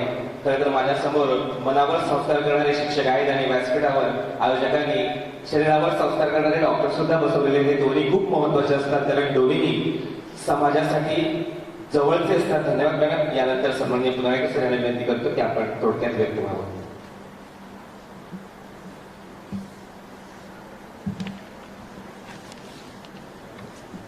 नमस्कार. महाराष्ट्राचे शालेय शिक्षण मंत्री सन्माननीय दीपकभाई केसरकर यांच्या वाढदिवसानिमित्त आजच्या या कार्यक्रमामध्ये व्यासपीठावर उपस्थित असलेले आपल्या सिंधुदुर्गचे शिक्षण मंत्री धोत्रे साहेब, दुसरे शिक्षण मंत्री शेख साहेब आणि इतर सन्माननीय व्यक्ती, समोर असलेले गुणवंत विद्यार्थी, त्यांचे पालक, शिक्षक, मुख्याध्यापक आणि सर्व शिक्षणप्रेमी बंधू भगिनी. खरं म्हणजे आता खूपच वेळ झाला आहे त्यामुळे जास्त वेळ घेणार नाही. फक्त मुलांना एकच सांगायचं की आपण जे यश मिळवलं त्या यशाचे तुम्ही जसे वाटेकरी आहात तसेच तुमचे पालक पण आहेत, शिक्षक पण आहेत. त्यामुळे त्या पालकांना, शिक्षकांना सुद्धा काही अपेक्षा असतात. मुलांनी पुढे काय बनावं किंवा कोण व्हावं. तर त्या अनुषंगाने आता मॅडमने सांगितलं ते मी रिपीट करत नाही, पण तुम्ही जर तुमच्या लायकिंग प्रमाणे एखादा त्या विषयाकडे वळला तर तुम्ही निश्चितच तुमचं ध्येय गाठू शकता. कारण आपल्याकडे टॅलेंट खूप आहे. आम्ही ज्यावेळी चर्चा करतो त्यावेळी आम्हाला असं सांगतात लोक, इतर जिल्ह्यातले पण सांगतात की अरे सिंधुदुर्गामध्ये तुमच्या कायमच 1 नंबर येत असतो. म्हणजे सिंधुदुर्गातलं जे पर्सेंटेज आहे ते कायम 98, 99, 96, 97 असं असतं. म्हणजे तुम्ही टॉपला असता काय महाराष्ट्रामध्ये. कारण काय? त्यावेळी आम्ही सांगतो की सिंधुदुर्ग या कोकणी माणसात, सिंधुदुर्गामध्ये जे टॅलेंट आहे ते टॅलेंट लहानपणापासून आहे. ते टॅलेंट बाहेर काढणं आणि त्याला त्याच्यावर संस्कार करणं हे काम आताचे शिक्षक अगदी समर्थपणे करतात. आणि आमचा रिझल्ट हा 100% प्रामाणिक रिझल्ट आहे आणि त्यामुळे आम्ही हे यश संपादन करू शकतो असं मी त्यांना सांगतो. कारण आपल्याला माहिती आहे की सध्याचे शिक्षक आपले आहेत ते भयंकर मेहनत घेत असतात विद्यार्थ्यांवर. महाराष्ट्राच्या शिक्षण मंत्र्यांची पॉलिसी आहे आताची की प्रत्येक विद्यार्थ्याला सुविधा मिळायला हव्यात आणि त्या दृष्टीने त्यांनी बरंच काही नियोजन केलेलं आहे. प्रत्येक शाळांना त्यांनी डिजिटल बनवण्याचं ठरवलेलं आहे. दीपक भाईंची अनेक मनात त्यांच्या अशा काही कन्सेप्ट आहेत की आपल्याला आपल्या महाराष्ट्रातील शाळांना यापुढचे दिवस हे अत्यंत चांगले दिवस येणार आहेत. पूर्वीच्या काळी आमच्या बरोबर जे विद्यार्थी होते अत्यंत गरीब काही विद्यार्थी होते ज्यांना पुस्तकं वह्या किंवा शालेय साहित्य काही मिळत नव्हतं आणि अशा वेळी कोण NGO पण नव्हते मदत करायला. पण आताच्या मुलांना सगळं मिळतं. अगदी गरीबातला गरीब पालक असला तरी तो मुलांच्या शिक्षणासाठी कधी तडजोड करत नाही. हे इथलं वैशिष्ट्य आहे आणि त्यामुळेच आपला रिझल्ट नेहमी चांगला असतो. सन्माननीय शिक्षण मंत्री आजच्या त्यांचा तो सप्ताह चालू होतोय वाढदिवसाचा आणि मला खूपच आनंद होतोय कारण दीपक भाईंना आम्ही खूप वर्ष ओळखतो. आजच्या घडीला लोकांच्या प्रश्नाकडे तातडीने लक्ष घालणारा नेता कोण असेल तर दीपक भाई. पण कुठलीही गोष्ट त्यांना सांगा, कदाचित त्यांना फोन करा, कदाचित त्यावेळी ते फोनवर नसतील पण लगेच कन्सर्न घेणं आणि त्या फोनला नंतर पुन्हा फोन करून काय प्रॉब्लेम आहे विचारणं हे दीपक भाईंसारखा नेताच करू शकतो. त्यामुळे त्यांच्या वाढदिवसाचा हे औचित्य साधून आपण हा जो प्रोग्राम करतोय त्याला मला मनापासून आनंद होतो आणि त्याच्यासाठी दीपक भाईंना मी भरभरून शुभेच्छा देतो. असा नेता शतायुषी व्हावा असं या प्रसंगी मी सांगतो. मगाशी मी म्हटलं की प्रामाणिक आपला रिझल्ट का व्हावा, का असतो, कारण आपल्याला माहिती आहे आपण कॉपी प्रकरण वगैरे इतर जिल्ह्यातले वाचत असतो. पण सुदैवाने किंवा आपल्यावर संस्कार झालेले असतील त्यामुळे म्हणा की आपल्या जिल्ह्यात कॉपी हे प्रकरण कधीच होत नाही किंवा कॉपी काढून किंवा शिक्षकांनी मदत करून कधी तो विद्यार्थी पास होत नाही किंवा मेरिटमध्ये येत नाही. त्याची स्वतःची मेहनत असते, शिक्षकांचे परिश्रम असतात आणि त्यामुळे मी म्हणालो की आपला जो रिझल्ट असतो तो प्रामाणिक असतो, त्यामध्ये कुठलाही गोलमाल झालेला नसतो. त्यामुळे सिंधुदुर्ग कायम अव्वल असतो. मी एक गंमत म्हणून एक गोष्ट सांगतो छोटीशी. मी बऱ्याच ठिकाणी सांगितली आहे, मला सांगायला आवडते. एकदा भारत पाकिस्तान मॅच असते. भारत पाकिस्तान मॅच म्हणजे एकदम ह्याची मॅच म्हणजे प्रत्येकाला बघायचीच आहे. मलाही बघायची आहे, त्यालाही बघायची असं सगळ्या मुलांना वाटत असतं. पण त्या दिवशी इन्स्पेक्शन असतं नेमकं आणि इन्स्पेक्शन असल्यामुळे शाळेत तर हजर राहिलाच पाहिजे. मग भारत पाकिस्तान मॅच कशी बघणार. पण एक मुलगा असतो तो मागच्या मॅचवर बसणारा कायमचा, त्याच्या मनात असतं की मला बघायचीच आहे मॅच, काही करू. मग तो एक क्लुप्ती काढतो, आयडिया शोधून काढतो. एक त्याचा मित्र असतो जो गुरं वगैरे नेत असतो, शाळेत जात नसतो. अशा मुलाला तो गाठतो आणि सांगतो की उद्या माझे कपडे घालायचे आणि शाळेत जाऊन मागच्या बेंचवर बसायचे आणि नाव घेतलं हजेरीसाठी की येस सर म्हणायचं, हजर म्हणायचं. एवढं काम तू कर, तुला मी 50 रुपये देतो. तो खुश होतो. ठीक आहे, एवढंच काम आहे. पहिल्यांदा नाही म्हटतो, घाबरतो, अरे मला ओळखलं तर वगैरे. नाही तुला ओळखणार नाही, मी कायम मागच्या बेंचवर बसतो, त्यामुळे तू पण मागच्या बेंचवर बसतो. तो दुसऱ्या दिवशी जातो, याचे कपडे घालून, याचा गणवेश करून आणि मागच्या खुर्चीवर बसतो. इन्स्पेक्शन सुरू झालेलं असतं आणि नेमके इन्स्पेक्टर त्याच वर्गात येतात, म्हणजे प्रत्येक वर्गात येतात आणि त्याच वर्गात त्याच मुलाला एक प्रश्न विचारतात आणि कोणाला माहिती आहे उत्तर. बऱ्याच जणांनी हात वर केलेला असतो, याने केलेला नसतो, पण त्यांना दुसऱ्याकडे अपेक्षित असतं म्हणून ते विचारतात, त्यालाच उठवतात, तू उठ आणि सांग या प्रश्नाचं उत्तर. मग काय याचं सपशेल लोटांगण. तुम्ही समजताय तो मी नव्हेच. मी दुसराच आहे. आणि मग तो सांगतो की असं असं झालं, माझा जो मित्र आहे त्याच्याऐवजी मी इथे बसलोय, मला भारत पाकिस्तान मॅच बघायची होती म्हणून त्याला भारत पाकिस्तान मॅच बघायची होती म्हणून त्याने मला 50 रुपये दिले आणि इथे बसवलं. ते इन्स्पेक्टर रागावतात शिक्षकांवर आणि शिक्षकांना खूप फायरिंग करतात. शिक्षक पण हात जोडतात आणि म्हणतात तुम्ही सांगताय तुम्ही नाही, मलाही एका शिक्षकाने बसवलंय, त्यालाही मॅच बघायची होती, त्याने मला 500 रुपये दिले. हे प्रकरण जातं मुख्याध्यापकांकडे. मुख्याध्यापकांना विचारतात अरे तुमच्याकडे शिक्षक वेगळा येतोय तरी तुम्हाला माहित नाही, मुलाचं मी समजू शकतो, 400-500 मुलं आहेत त्यात एखादा मुलगा समजत नाही, पण शिक्षक एक कोणतरी वेगळाच माणूस शिकवतोय हे तुम्हाला समजत नाही. मुख्याध्यापक पण शरणागती पकडतात, शरण जातात, म्हणतात ओ काय सांगू, मी पण या शाळेचा मुख्याध्यापक नाही आहे. खरे मुख्याध्यापक मॅच बघायला गेलेत भारत पाकिस्तान, मला त्याने 1000 रुपये देऊन इथे नेमलंय. तो खूप रागावतो, इन्स्पेक्टर खूप रागावतात, तळपायाची आग मस्तकाला जाते त्यांच्या. ते म्हणतात काय तुम्ही सगळे, अरे करता तुम्ही झूट करता पण त्याने तुम्हाला काय आहे की नाही अक्कल. आज खरा इन्स्पेक्टर आला असता तर काय झालं असतं, मला त्याने 5000 रुपये देऊन पाठवलंय, त्यालाही मॅच बघायची आहे. एक गंमत म्हणून हे सांगितली, आपले शिक्षकही असे नाहीत, आपले विद्यार्थी असे नाहीत, आपल्याकडे चांगली शिक्षण पद्धती चालू आहे आणि चांगल्या प्रकारे इथे ज्ञानार्जन केलं जातं. मॅडमने सांगितलं तसं तुम्ही भविष्यामध्ये तुमचे आता 10वीचे जे गुणवंत आहेत त्यांना हे एक ठराविक असा हा पिरियड आहे ज्यामध्ये त्यांना आपली दिशा ठरवायची आहे. 12वी नंतर तुम्ही खऱ्या मुख्य दिशेला लागणार आहात आणि त्यावेळी तुमची खरी गस आहे. स्ट्रगल शिवाय काही होत नाही. मॅडमने सांगितलं त्याप्रमाणे आयुष्यामध्ये 10 वर्ष फक्त स्ट्रगल करा.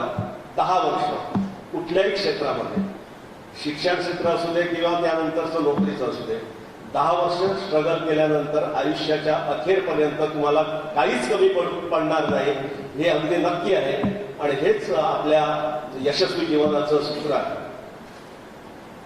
आपण या ठिकाणी मला बोलावलं आणि ही बोलण्याची संधी दिली याबद्दल मी आयोजकांचे आभार मानतो. दीपक भाईंना भरभरून शुभेच्छा देतो आणि इथेच थांबतो. जय हिंद, जय महाराष्ट्र.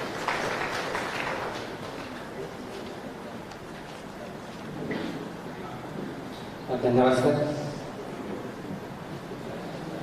नामदार दीपकभाई केसरकर यांच्या वाढदिवसाप्रित्यर्थ चाललेला हा गुणगौरव समारंभ आणि गुणगौरव समारंभावर मान्यवरांची प्रमुख भाषणं या ठिकाणी झाल्यानंतर आपण या ठिकाणी सत्कार समारंभाकडे वळतो आहोत. अर्थात व्यासपीठावर असणारे सर्व सन्माननीय पाहुणे, या पाहुण्यांचा या ठिकाणी आपण सत्कार करतो आहोत. त्यांना सन्मानपत्र, मानपत्र देऊन त्यांना आपण गौरवतो. या ठिकाणी शिक्षणाधिकारी प्राथमिकचे सन्माननीय महेशजी धोत्रे साहेब यांचा या ठिकाणी सत्कार करण्याची विनंती मी दळवी साहेबांना करतो की त्यांनी आपल्या शुभ हस्ते धोत्रे साहेबांचा सत्कार करावा. खरं तर विद्यार्थी गुणगौरव समारंभामध्ये या ठिकाणी सर आपण आलात, आपला अनमोल वेळ दिला आणि ही प्रशासकीय जबाबदारी सांभाळत असताना सुद्धा आपण समाजाचं देणे लागतो या भावनेतून आपण या ठिकाणी व्यक्त झाला. हे व्यक्त होत असताना महत्वाच्या काही विषयाशी आपलं जे मत होतं ते खूपच महत्वाचं वाटलं आणि त्याबद्दलच आपण या ठिकाणी आलात म्हणून आपला या ठिकाणी गौरव होतोय. शिवसेना जिल्हा प्रमुख सन्माननीय दळवी साहेब यांच्या शुभ हस्ते आपण या ठिकाणी गौरव करतो आहोत.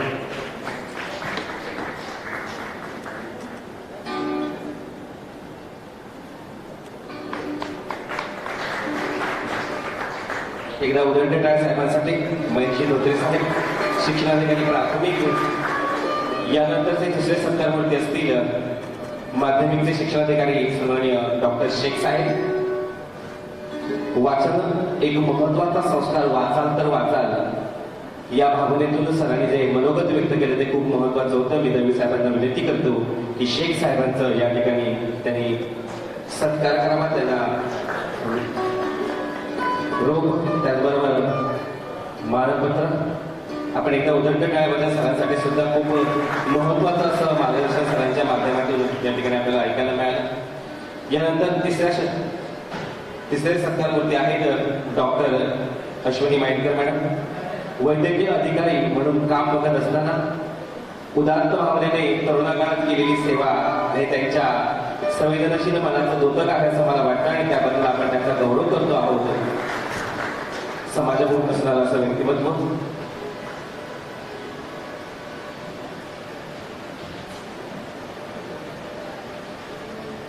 यानंतर चौथे ज्यांनी मनोगत व्यक्त केले ते Sanjayji Punalekar sir, assistant governor Rotary club.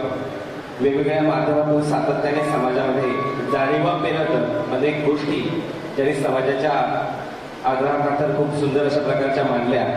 आपण संजयजी पुनाळेकर सरांसाठी एकदा जोरदार टाळ्या वाजवे.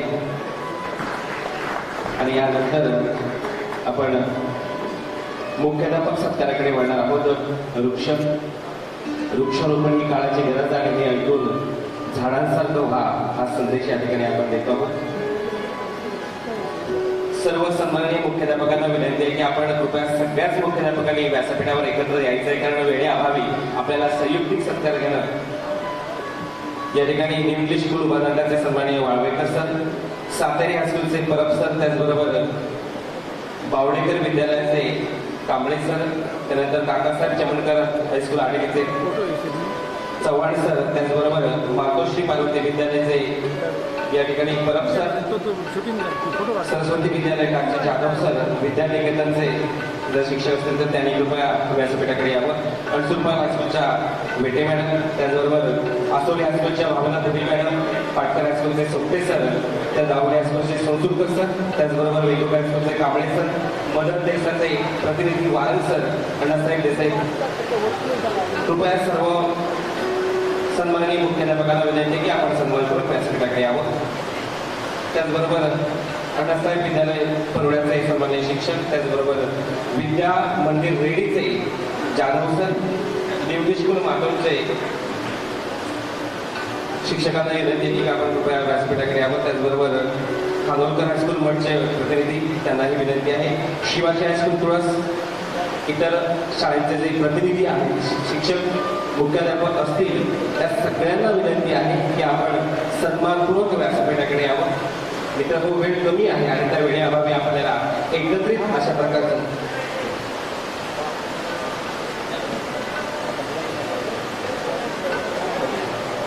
आणि यानंतर आपण गुणवंत विद्यार्थ्यांचा कौतुक करणार आहोत. आधी शिक्षकांचा या ठिकाणी सत्कार होतोय. प्रशासकीय प्रमुख म्हणून शिक्षक यांचा बॉस मुख्याध्यापक म्हणून काम करत असतात आणि शाळेच्या अनेक गोष्टी त्यांच्या मार्गदर्शनाखाली होतात. असे सर्व शाळेचे मुख्याध्यापक, त्याचबरोबर शिक्षक प्रतिनिधी या ठिकाणी उपस्थित आहेत. त्यांचं या ठिकाणी सर्वांचंच गुणगौरव होतो आहे. त्या शाळेचा गुणगौरव होतो आहे, त्या शिक्षकांचा गुणगौरव होतो आहे. सर्व सन्माननीय पाहुण्यांच्या हस्ते फेब्रुवारी-मार्च 2023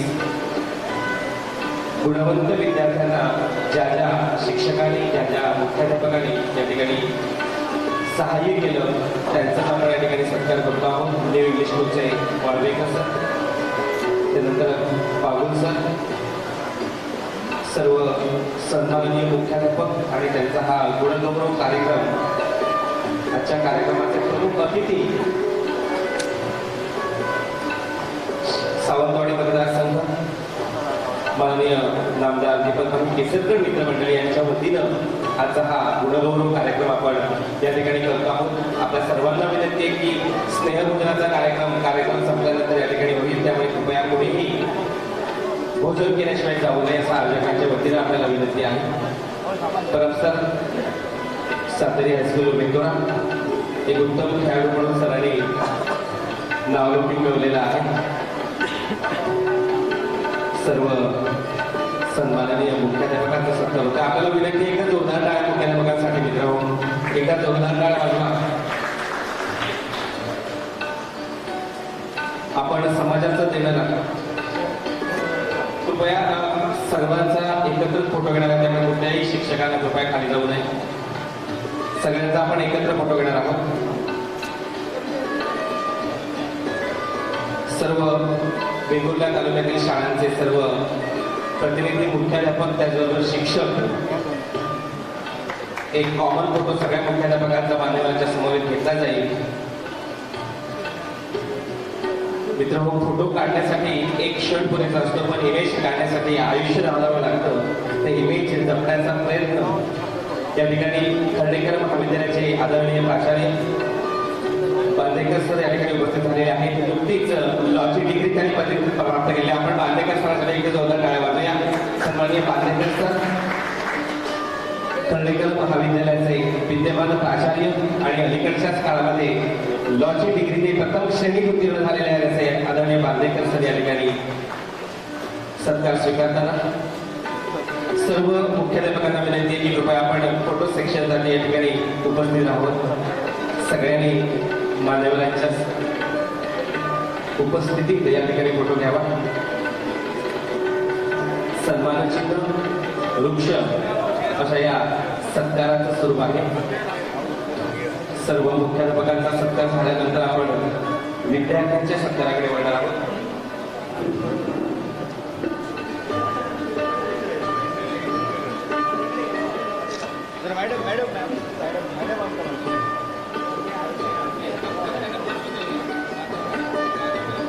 सर्व शाळांचे हे यशस्वी मुख्याध्यापक आणि शिक्षक प्रतिनिधी शाळेच्या वतीनं या ठिकाणी सन्मान घेताना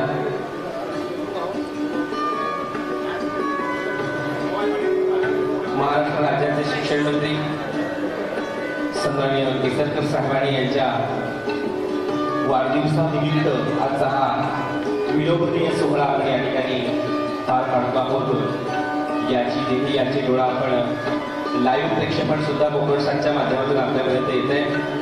सर्व पत्रकार मित्रांचं सुद्धा सुरुवातीलाच मनपूर्वक स्वागत. लोकशाहीचा चौथा स्तंभ निर्भीडपणे योग्य प्रकारे चालवणारे पत्रकार मित्र या ठिकाणी तरुण भारतचे केजी गावडे आहेत, त्याचबरोबर कोकणसाचे परब आहेत आणि इतर सर्व पदाधिकारी. धन्यवाद. यानंतर आपण विद्यार्थ्यांच्या ठिकाणी गौरव करत आहोत. न्यू इंग्लिश स्कूल उभादांडा प्रतीक्षा नाईक, रुचिरा बागायतकर, संस्कृती नाईक, पूर्वा राजाध्यक्ष, रुचा माडगावकर,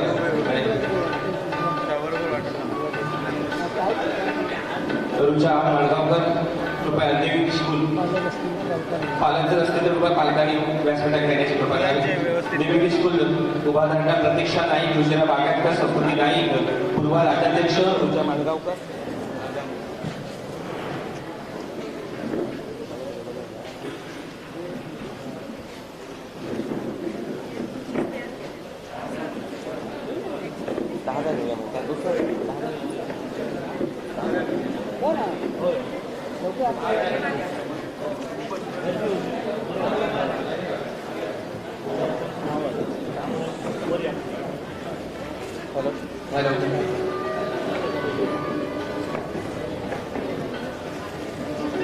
ज्या मुख्याध्यापकांचा सन्मान झालेला आहे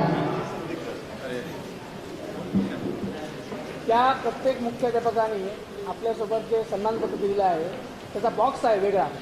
कृपया तो बॉक्स आपल्या सोबत घ्या जेणेकरून ती सन्मानपत्र व्यवस्थित आपल्या घरी जाईल. आणि त्याच्याकरता पिशवी पण ठेवलेली आहे, कारण जेवढं ते सन्मानपत्र आपल्यापर्यंत पोहोचतं तेवढं ते व्यवस्थित त्या घरी पोहोचलं पाहिजे, त्याची पण व्यवस्था आम्ही केलेली आहे. तरी कृपया सर्वांनी तो बॉक्स घ्यावा, त्यांच्यापर्यंत तो बॉक्स पोचवा.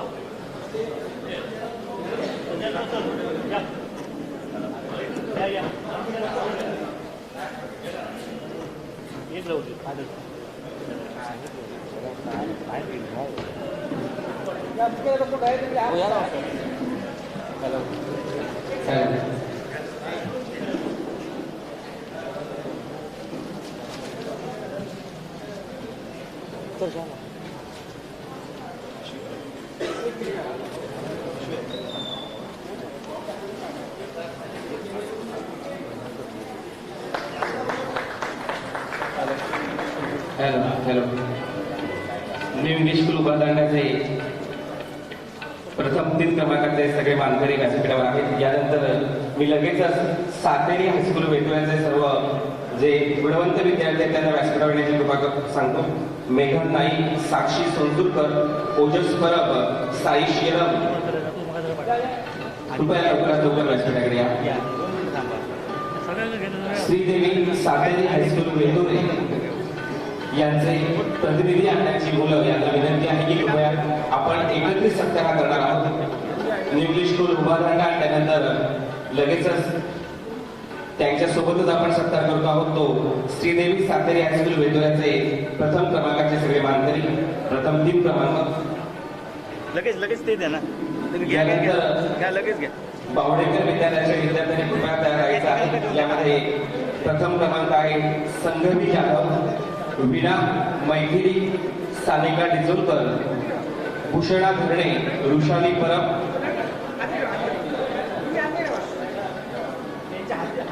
बावडेकर विद्यालय शिरोडा आणि काकासाहेब चमणकर हायस्कूल आडेली यांचे जे विद्यार्थी आहेत त्यांनी कृपया यानंतर सत्कारासाठी व्यासपीठाकडे यायचं आहे.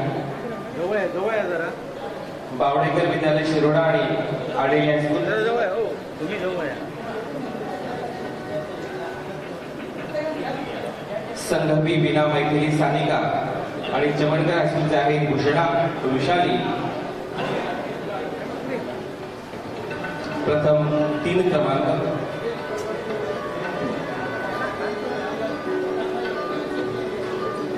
देवगी स्कूल उभारणारा आणि सातारी हायस्कूलच्या या गुणवंत विद्यार्थ्यांना एकदा टाळ्यांचा गजर करूया. आपल्याच मातीतले हे सगळे गुणवंत आहेत, त्यांना पुढच्या आयुष्यासाठी लक्ष शुभेच्छा.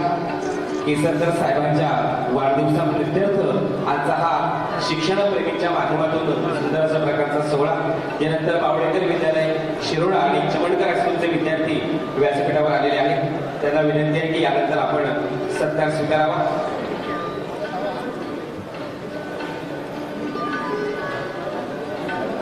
बावडेकर हायस्कूल आणि चमणकर, काकासाहेब चमणकर हायस्कूल आडेली.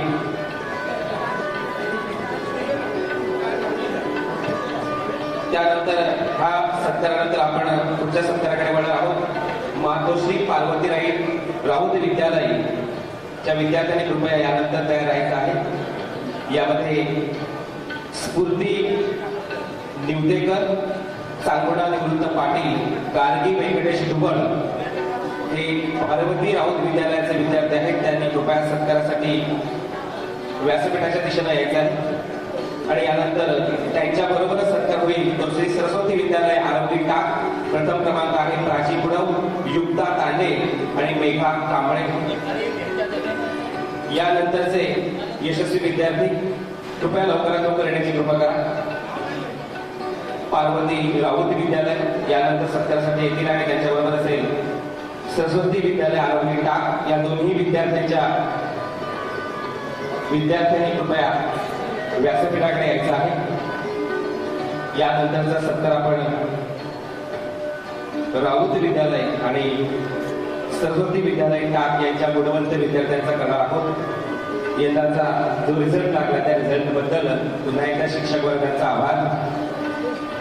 यानंतरचे सत्कार होते मातोश्री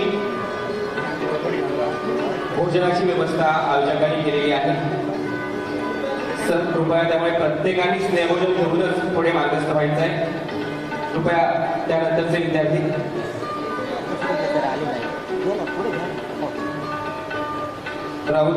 राऊत विद्यालयाचे विद्यार्थी आणि सरस्वती विद्यालय टाक एकत्र कृपया सत्कारासाठी या. यानंतर पुढचा सत्कार करणार आहोत आपण विद्यानिकेतन इंग्लिश मीडियम स्कूल वेंगुर्ला आणि त्यांचे विद्यार्थी आहेत चिन्मयी, चैताली, परिमल, चिन्मय. कृपया व्यासपीठाकडे यायचंय. आणि त्यांच्याच बरोबर आपण सत्कार करणार आहोत अणसूरपाल हायस्कूल अणसूर. वेटे मॅडमना विनंती आहे की कृपया आपण आपले विद्यार्थी घेऊन व्यासपीठाच्या बाजूला यायचं आहे. अणसूरपालचे विद्यार्थी आहेत ऋतुजा अमोस्कर, सानिया पालकर, दिव्यश्री परब. प्रथम 3 क्रमांकाचे हे विद्यार्थी. यानंतरचा आपण एकत्रित सत्कार करणार आहोत Sindhudurg Vidyaniketan English medium school Vengurla आणि अणसूरपाल हायस्कूल अणसूर. पुन्हा एकदा आपल्या सर्वांचं मनपूर्वक अभिनंदन. विद्यानिकेतनचे विद्यार्थी व्यासपीठावर आलेले आहेत आणि असं या ठिकाणी अणसूरपाल हायस्कूलचे विद्यार्थी या ठिकाणी आहेत. त्यानंतरची शाळा आहे आसोली हायस्कूल आसोली. धुरी मॅडम यांना विनंती आहे की आपले विद्यार्थी आपण कृपया व्यासपीठाकडे पाठवावे. दिया धुरी, कृष्णा आसोलकर, नीरज टाकर हे पहिले 3 विद्यार्थी आसोली हायस्कूल आसोली. आणि त्यांच्या बरोबरच आपण सत्कार करणार आहोत राघू पाटकर हायस्कूल वेंगुर्ला. पाटकर हायस्कूलचे विद्यार्थी साईराज बागुल जो मुलांमध्ये पहिला आलेला आहे. त्याचबरोबर प्रथमेश जोशी आणि गायत्री मांजरेकर पाटकर हायस्कूलच्या विद्यार्थ्यांनी कृपया व्यासपीठाकडे यायचे आहे. आसोली हायस्कूल आसोली आणि पाटकर हायस्कूल वेंगुर्ला यानंतरचे सत्कार या ठिकाणी एकत्रित होतील या 2 हायस्कूलचे. आसोली हायस्कूल आणि पाटकर हायस्कूल विद्यार्थ्यांचं अभिनंदन आणि खूप खूप शुभेच्छा. यानंतर आसोली हायस्कूलच्या विद्यार्थ्यांना विनंती असेल की आपण व्यासपीठाकडे यावं. आणि पाटकर हायस्कूलचे विद्यार्थी त्यानंतर पुढचा सत्कार असेल दाभोली इंग्लिश स्कूल दाभोली. समजूतकर सरांना विनंती आहे की आपण आपले विद्यार्थी लगेचच व्यासपीठाकडे पाठवावेत. यानंतर सत्कार त्यांचा होईल संजना दाभोलकर, वैभवी कांबळी, दिशा उदय कोलकर हे पहिले 3 दाभोली इंग्लिश स्कूल दाभोली. आणि त्याच्याबरोबरच या ठिकाणी सत्कार होईल वेंगुर्ले हायस्कूल वेंगुर्ले. कांबळे सरांना विनंती आहे की कृपया आपण व्यासपीठाकडे यावं. सानिका सावंत, विधी वज्राकर आणि प्रतीक केरकर दाभोली इंग्लिश स्कूल दाभोली आणि वेंगुर्ले हायस्कूल यांना विनंती आहे की आपण एकत्रित सत्कार या ठिकाणी स्वीकारावा. सर्व विद्यार्थ्यांना, पालकांना, शिक्षकांना विनंती आहे की कृपया स्नेहभोजनाचा कार्यक्रम या ठिकाणी आहे. तो कार्यक्रम आपण या ठिकाणी कार्यक्रम संपल्यानंतर लगेचच सुरू होईल. आपण आपलं आदरातिथ्य करण्याची संधी या ठिकाणी द्यावी. दाभोली इंग्लिश स्कूल आणि वेंगुर्ला हायस्कूल वेंगुर्ला आता ते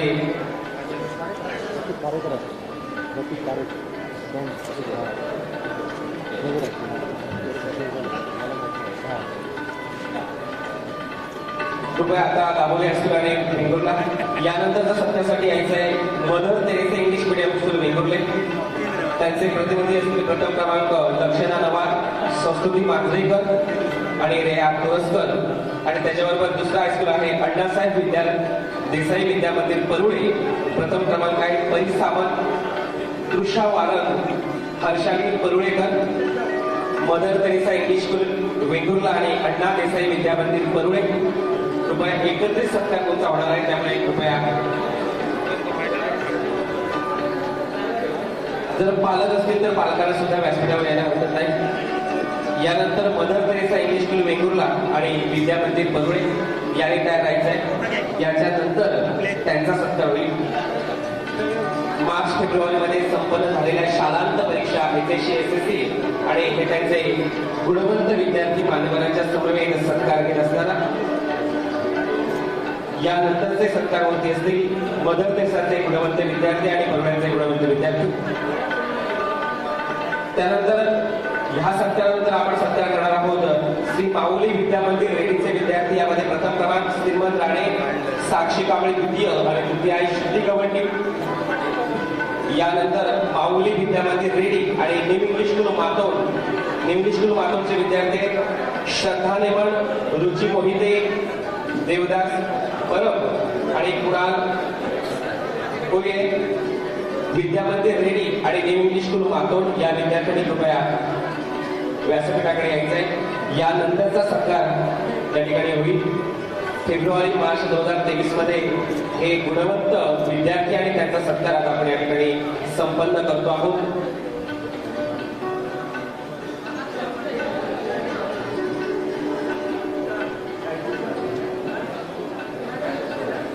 विद्या मंदिर रेडी आणि इंग्लिश स्कूल मातोंड. हा सत्कार झाल्यानंतर सहकार विद्या मंदिर केळूस ते विद्यार्थी आहेत सिद्धी वराडकर,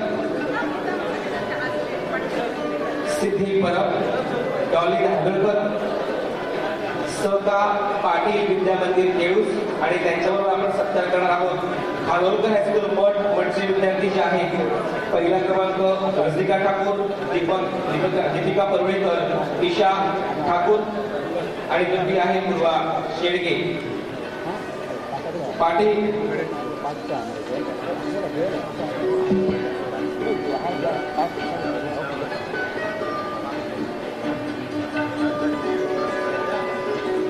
केळूस विद्या मंदिर आणि खानोलकर हायस्कूल मठ यांचे गुणवंत विद्यार्थी यानंतर सत्कार स्वीकारतील.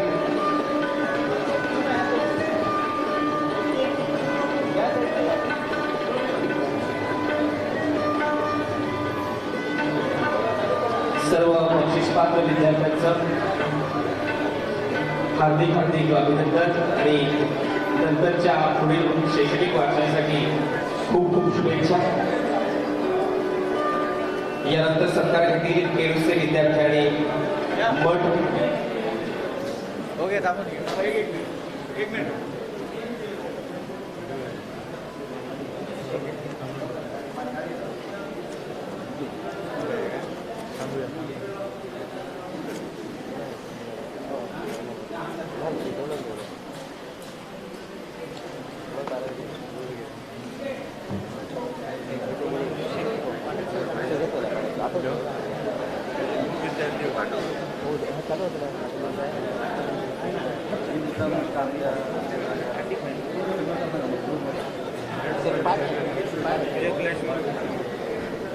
यानंतर पाड हायस्कूल.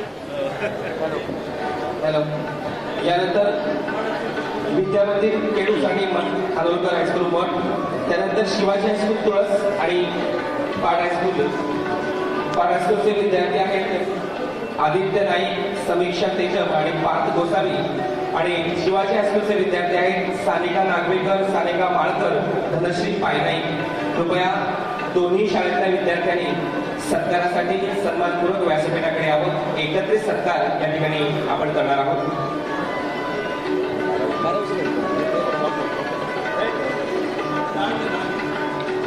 बारावीचे सत्कार यानंतर लगेचच घेतले जातील. 10वीचा गुणगौरव समारंभ चाललेला आहे.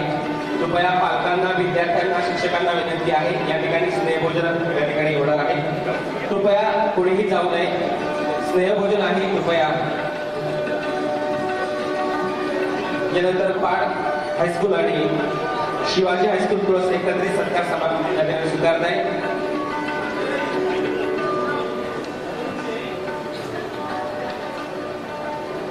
त्यानंतर 12वीच्या विद्यार्थ्यांनी कृपया तयार राहायचं आहे. गुलाबताई दीनानाथ नाईक कनिष्ठ महाविद्यालयाचे 12वीचे गुणवंत विद्यार्थी ओंकार तुळसकर, आदित्य धरणे आणि तंझिला बसापूर. कला शाखेमध्ये गुणवंत विद्यार्थी आणि वाणिज्य शाखेचे समीर संतोष परब, कावेरी दिलीप धुली, महिमा सुभाष आमडोसकर. तर विज्ञान शाखेमध्ये सिद्धी शिवानंद भिरे, प्रणव विश्वनाथ नाईक आणि स्वरदा जयंत बोंबेकर. गुलाबताई दीनानाथ कनिष्ठ महाविद्यालय वेतोरे आणि त्यांचे प्रतिनिधी परबसर यांना विनंती आहे की आपण मुलांसमवेत तिन्ही शाखेची मुलं कृपया व्यासपीठाकडे येतील.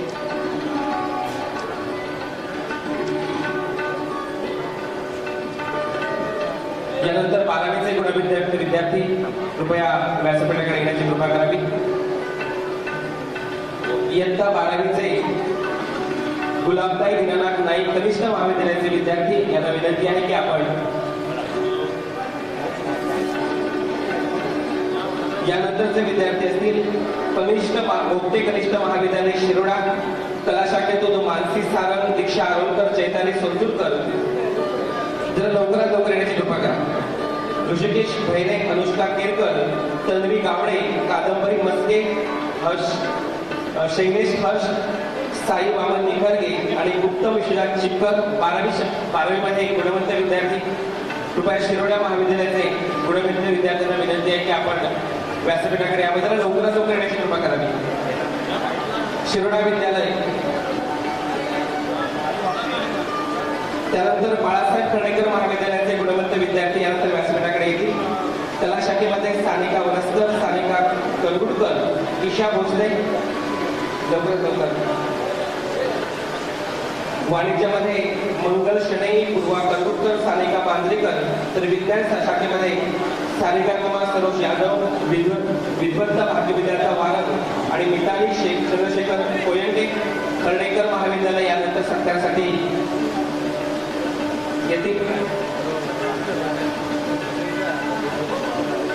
विद्यार्थ्यांचा एकत्रित सत्कार आपण या ठिकाणी करतो आहोत. स्नेहभोजनाची व्यवस्था इसरकर मित्रमंडळाच्या वतीनं या ठिकाणी आहे. कर्णेकर महाविद्यालयाचे प्राचार्य आणि त्यांचे गुणवंत विद्यार्थी यानंतर सत्कार घेतील. कर्णेकर महाविद्यालयानंतर पाटकर हायस्कूलच्या विद्यार्थ्यांनी तयार राहायचं आहे.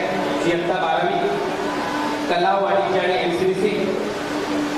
पाटकर हायस्कूलचे विद्यार्थी यानंतर कर्णेकर महाविद्यालयाच्या विद्यार्थ्यांचा गुणगौरव झाल्यानंतर लगेचच पाटकर हायस्कूलचे विद्यार्थी आहेत कला शाखेमध्ये प्रशांत कामत, तेजल जाधव, रितेश मारले, महादेव मटकर, श्रावणी चिक्कर, पद्मजा नाईक, प्रथमेश मांजरेकर, एमसीसी मधून शिवानी ओढावडेकर आणि दिव्या बेलकर. पाटकरचे जे विद्यार्थी आहेत त्यांनी कृपया व्यासपीठाकडे यावं. आणि याच्याबरोबरच त्यानंतर SR पाटील कनिष्ठ महाविद्यालय पाट यांनी तयार राहायचं आहे.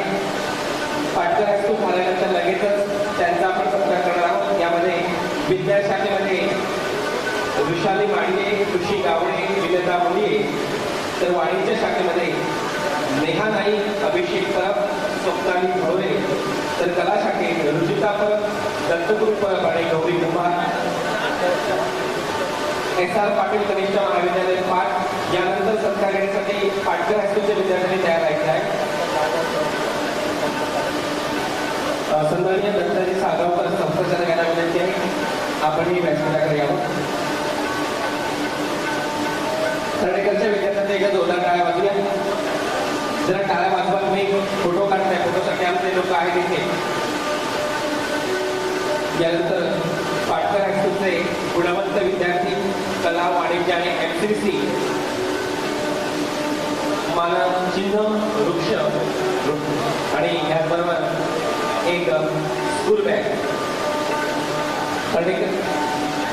पाटकर हायस्कूलच्या विद्यार्थ्यांना विनंती आहे की आपण यानंतर सत्कारासाठी यावं. त्यानंतर पाट हायस्कूल SR पाटील कनिष्ठ महाविद्यालय पाट यांनी कृपया तयार राहायचं आहे. विज्ञान, वाणिज्य आणि कला शाखा आपण एकत्रित सत्कार देतो आहोत. महाराष्ट्राचे शिक्षण मंत्री सन्माननीय दीपकभाई केसरकर यांच्या वाढदिवसाचं औचित्य साधून वेंगुर्ला तालुक्यातील गुणवंत विद्यार्थ्यांना आणि त्यांच्याबरोबर झटणाऱ्या सर्व शिक्षक, मुख्याध्यापकांना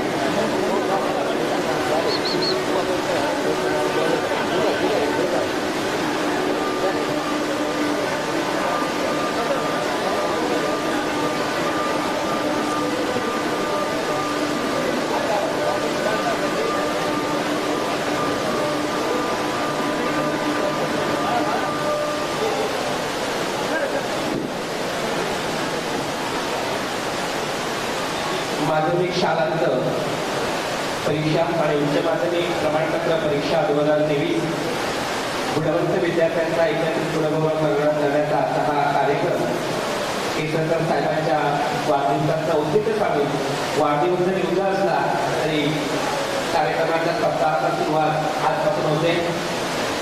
सर्व पदाधिकारी या ठिकाणी या कार्यक्रमाचं खूप सुंदर अशा प्रकारचं नियोजन आणि आपण सगळे शिक्षक, मुख्याध्यापक, त्याचबरोबर शिक्षणावर प्रेम करणारे पालक या सर्वांचा आपण एकत्रित सत्कार या ठिकाणी करतो आहोत. यानंतरची शाळा असेल SR पाटील कनिष्ठ महाविद्यालय पाट, तालुका कुडाळ आणि त्याचे यंदाचे जे गुणवंत विद्यार्थी मानकरी आहेत ऋषाली माडी, खुशी गावडे, विलेता मुंडे हे विज्ञान शाखेचे गुणवंत, तर वाणिज्य शाखेमधून नेहा नाईक, अभिषेक परब, स्वप्नाली भोरे आणि कला शाखेत रुचिता परब, दत्तगुरु परब आणि गौरी कुमार.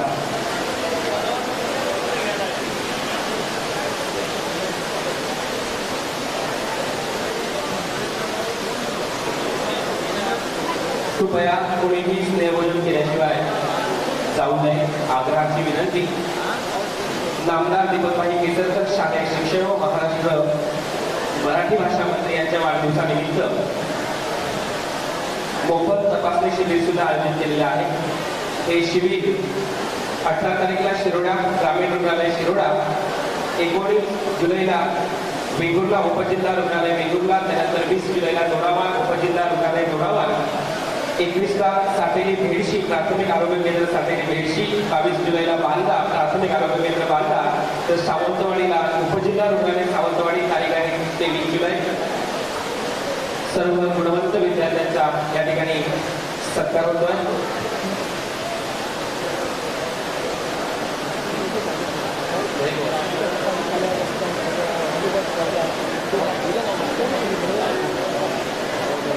सर्व सन्माननीय पाहुण्यांना विनंती आहे, आपण स्थानापन्न व्हावं.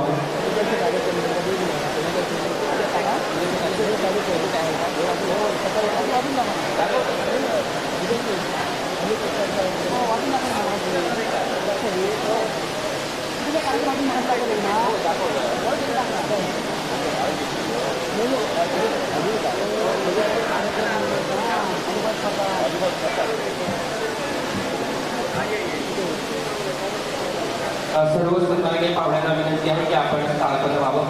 अगदी काही वेळातच आपण कार्यक्रम समारोपाकडे जातो आहोत. नमस्कार.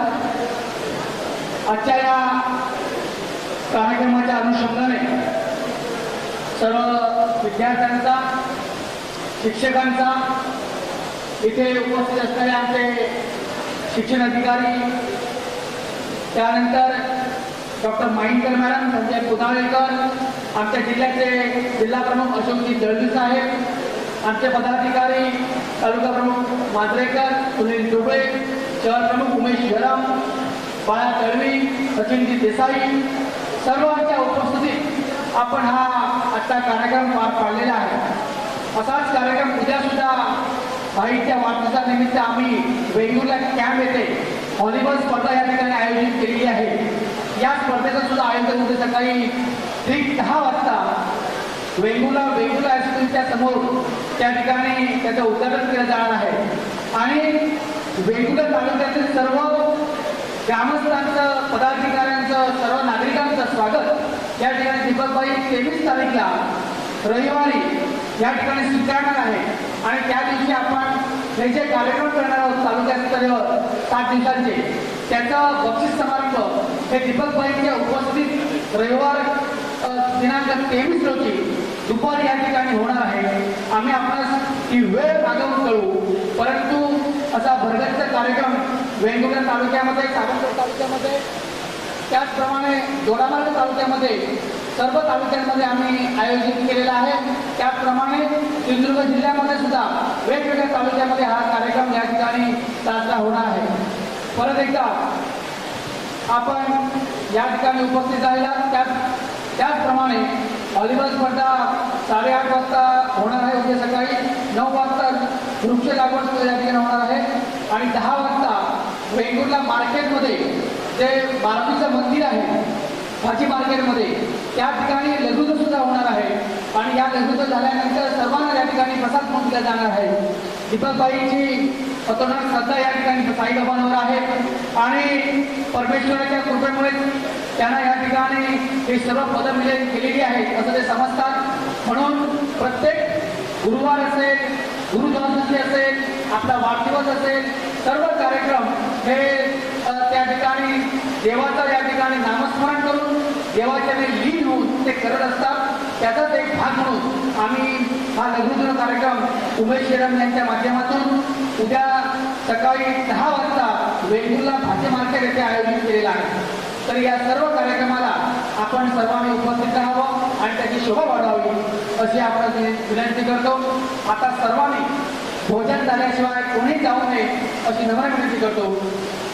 आणि यानंतर आभार प्रदर्शन हे नितीन अध्यक्षांचं भाषण राहिलेलं आहे. सॉरी, सदस्यपणे या ठिकाणी आलो.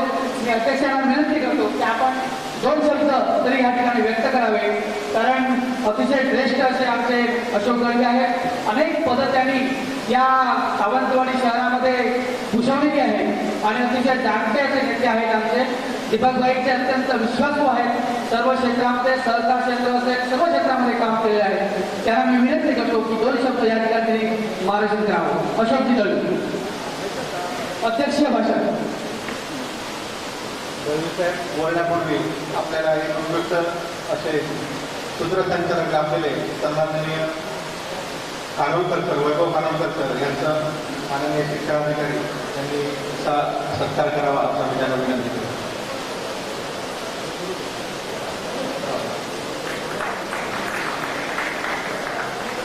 महाराष्ट्राचं आदिदैवत छत्रपती शिवाजी महाराज, हिंदू हृदय सम्राट बाळासाहेब ठाकरे, धर्मवीर आनंद दिघे साहेब, विद्यादेवतेला विनम्र अभिवादन करून व्यासपीठावरील आजच्या सुंदर अशा कार्यक्रमाला उपस्थित असलेले सिंधुदुर्ग जिल्हा माध्यमिक विभागाचे शिक्षणाधिकारी शेख साहेब, आमच्या जिल्ह्याचे प्राथमिक विभागाचे शिक्षणाधिकारी महेश धोत्रे साहेब, तालुक्याच्या वैद्यकीय अधिकारी मांडकर मॅडम, रोटरीचे पुनाळेकर सर, आमचे सर्वांचे सर्व आणि याला सिंधुदुर्ग जिल्हा शिवसेना जिल्हा समन्वयक सचिन वालालकर, जिल्हा उपजिल्हा प्रमुख सुनील दुबळे,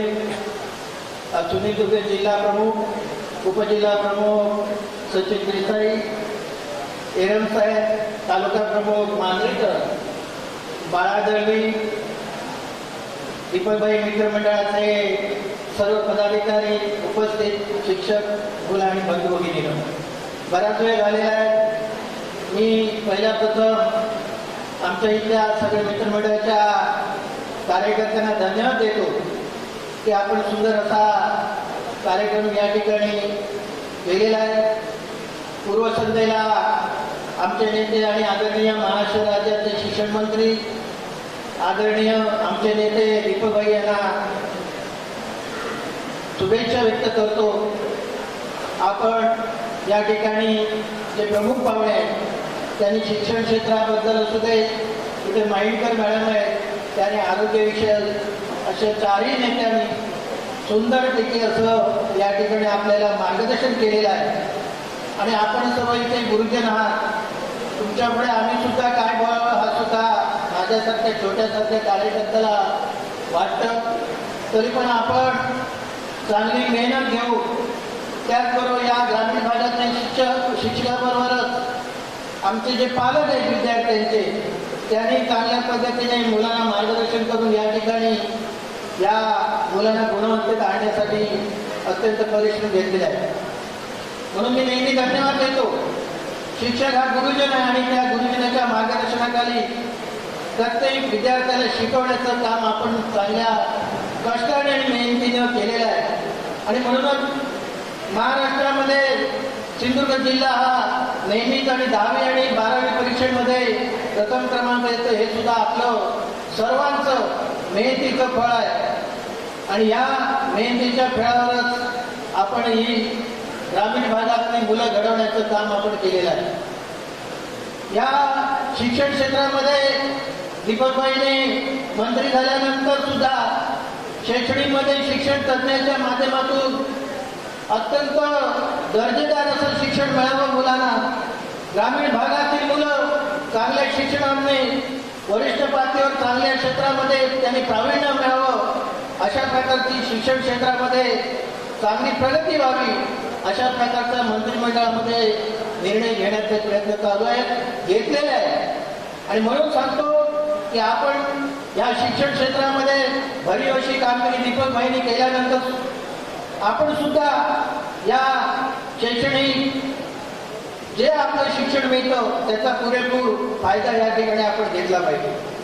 त्याचबरोबर या स्पर्धाच्या युगामध्ये वेगवेगळ्या स्पर्धात्मक परीक्षा असतात. त्याही ठिकाणी आपण जर त्या स्पर्धेमध्ये उतरलात तर निश्चितच आपल्यामध्ये ज्ञानामध्ये भर पडून या ठिकाणी एक आदर्श विद्यार्थी बनण्यासाठी कुठेही आपल्याला कमतरता भासणार नाही, त्याला याची मी खात्री देतो. शिक्षणाबरोबर सामाजिक मूल्य जर आपण जोपासली तर निश्चितच आपल्याला सांगतो की भविष्यामध्ये आपल्याला प्रत्येक गोष्टीला सामना करण्याचं तोंड देण्यासाठी आपण निश्चितच विद्यार्थी यशस्वी होईल अशी मी या ठिकाणी खात्री बाळगतो. बराच वेळ झालेला आहे. गुणवंत मुला मुलींना तसं शिक्षक वर्गांना धन्यवाद देतो. या ठिकाणी मला बोलावलं त्याचबरोबर मी या सिंधुदुर्ग जिल्हा शिवसेना पक्षाच्या वतीने सर्व शिक्षक वर्गांना मुलांना शुभेच्छा व्यक्त करू मी या ठिकाणी थांबतो. जय हिंद, जय महाराष्ट्र. धन्यवाद. यानंतर खऱ्या अर्थाने लोकांच्या मध्ये जे आपण काम करतो ते पोहोचवण्याची जबाबदारी अतिशय जाणीवपूर्वक करतात ते पत्रकार नजर चुकणे त्यांचा सन्मान करणं राहून गेलं त्याबद्दल आम्ही क्षमस्व आहोत. जे पत्रकार या ठिकाणी उपस्थित आहेत त्यांना विनंती करतो की व्यासपीठावर येऊन आपला सन्मान या ठिकाणी त्यांनी स्वीकारावा. या ठिकाणी के.जी. गावडे, आमचे दीपेश परब, अन्य जे पत्रकार असतील त्यांनी कृपया व्यासपीठावर यावं आणि आमचं स्वागत या ठिकाणी स्वीकारावं अशी मी त्यांना विनंती करतो.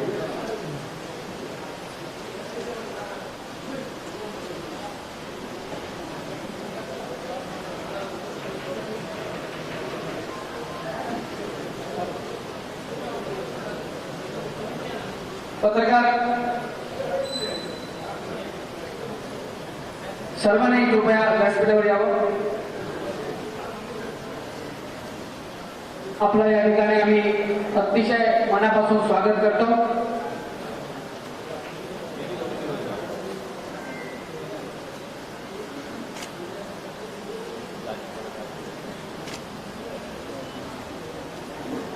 जे पत्रकार उपस्थित आहेत कृपया त्यांनी व्यासपीठाकडे यावं.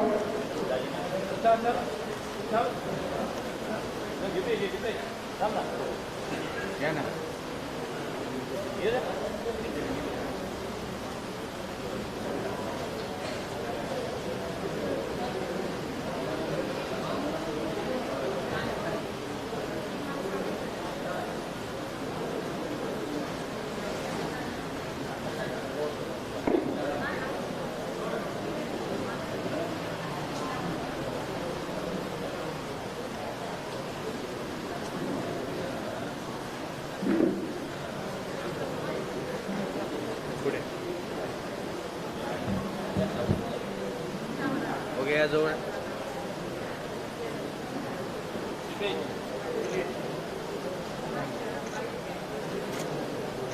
सर्व सन्माननीय पत्रकार मित्रांच्या ठिकाणी सत्कार होतो.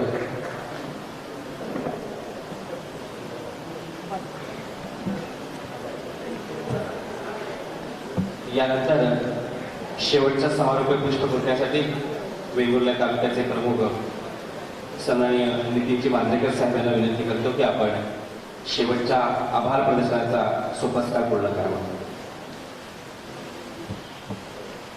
माझं ग्रामदैवत श्री देव सोमेश्वर सातेला वंदन करतो. त्या भागाचं ग्रामदैवत रामेश्वराला वंदन करतो. महाराष्ट्राचा आराध्य दैवत छत्रपती शिवाजी महाराज,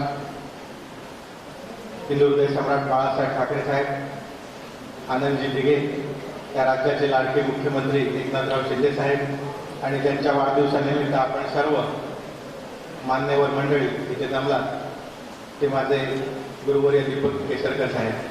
त्यांच्या वाढदिवसाला आपण सर्वांनी इथे जमून एक आगळ्या वेगळ्या पद्धतीचा असा हा कार्यक्रम आपण करू शकलो वेंगुर्ला तालुका शिवसेनेच्या वतीने. त्याबद्दल मी आपल्या सर्वांचे मनपूर्वक आभार व्यक्त करतो.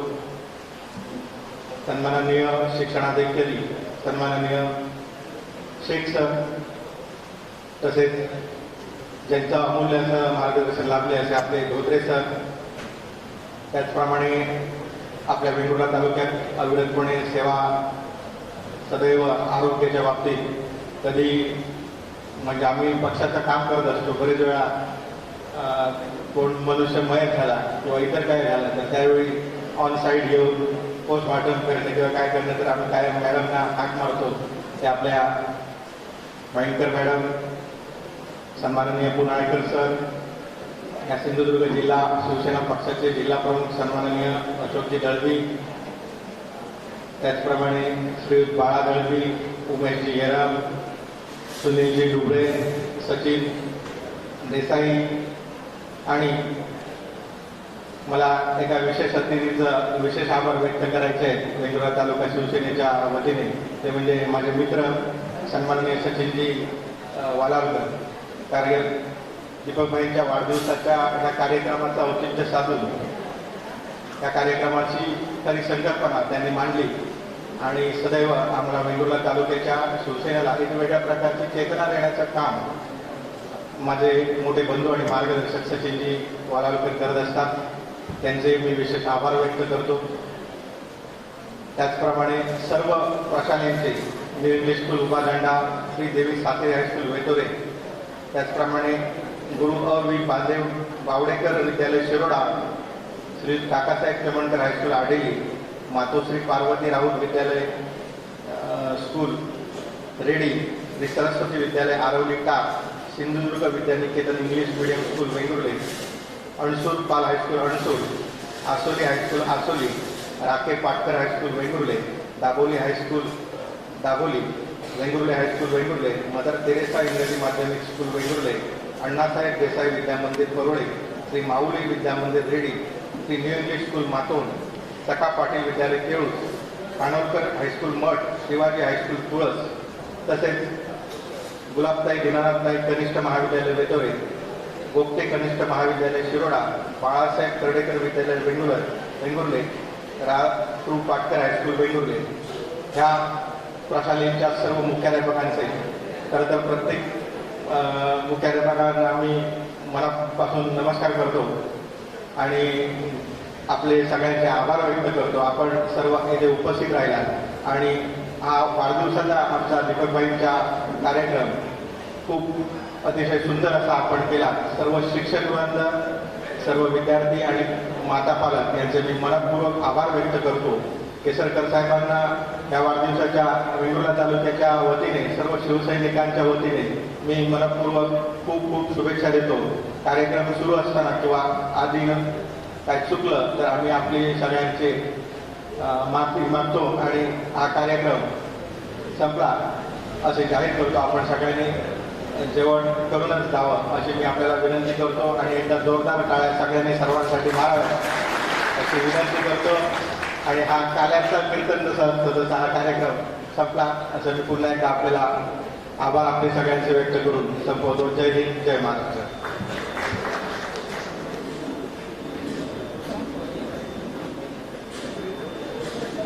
सर्वांना विनंती आहे की कृपया आपण भोजनाचा आस्वाद घेऊनच या ठिकाणी यायचं आहे. उपस्थित सर्वांचं पुन्हा एकदा मनपूर्वक आभार. सत्काराचा भार कशाला, आभाराला हार कशाला, बांधायाचे खरं हृदयामध्ये तर त्या घराला दार कशाला. आभार हे औपचारिक पद्धत असते. पुन्हा एकदा आपल्या सर्वांसाठी खूप खूप आभार आणि या ठिकाणी मी थांबतो. जय हिंद, जय महाराष्ट्र. धन्यवाद.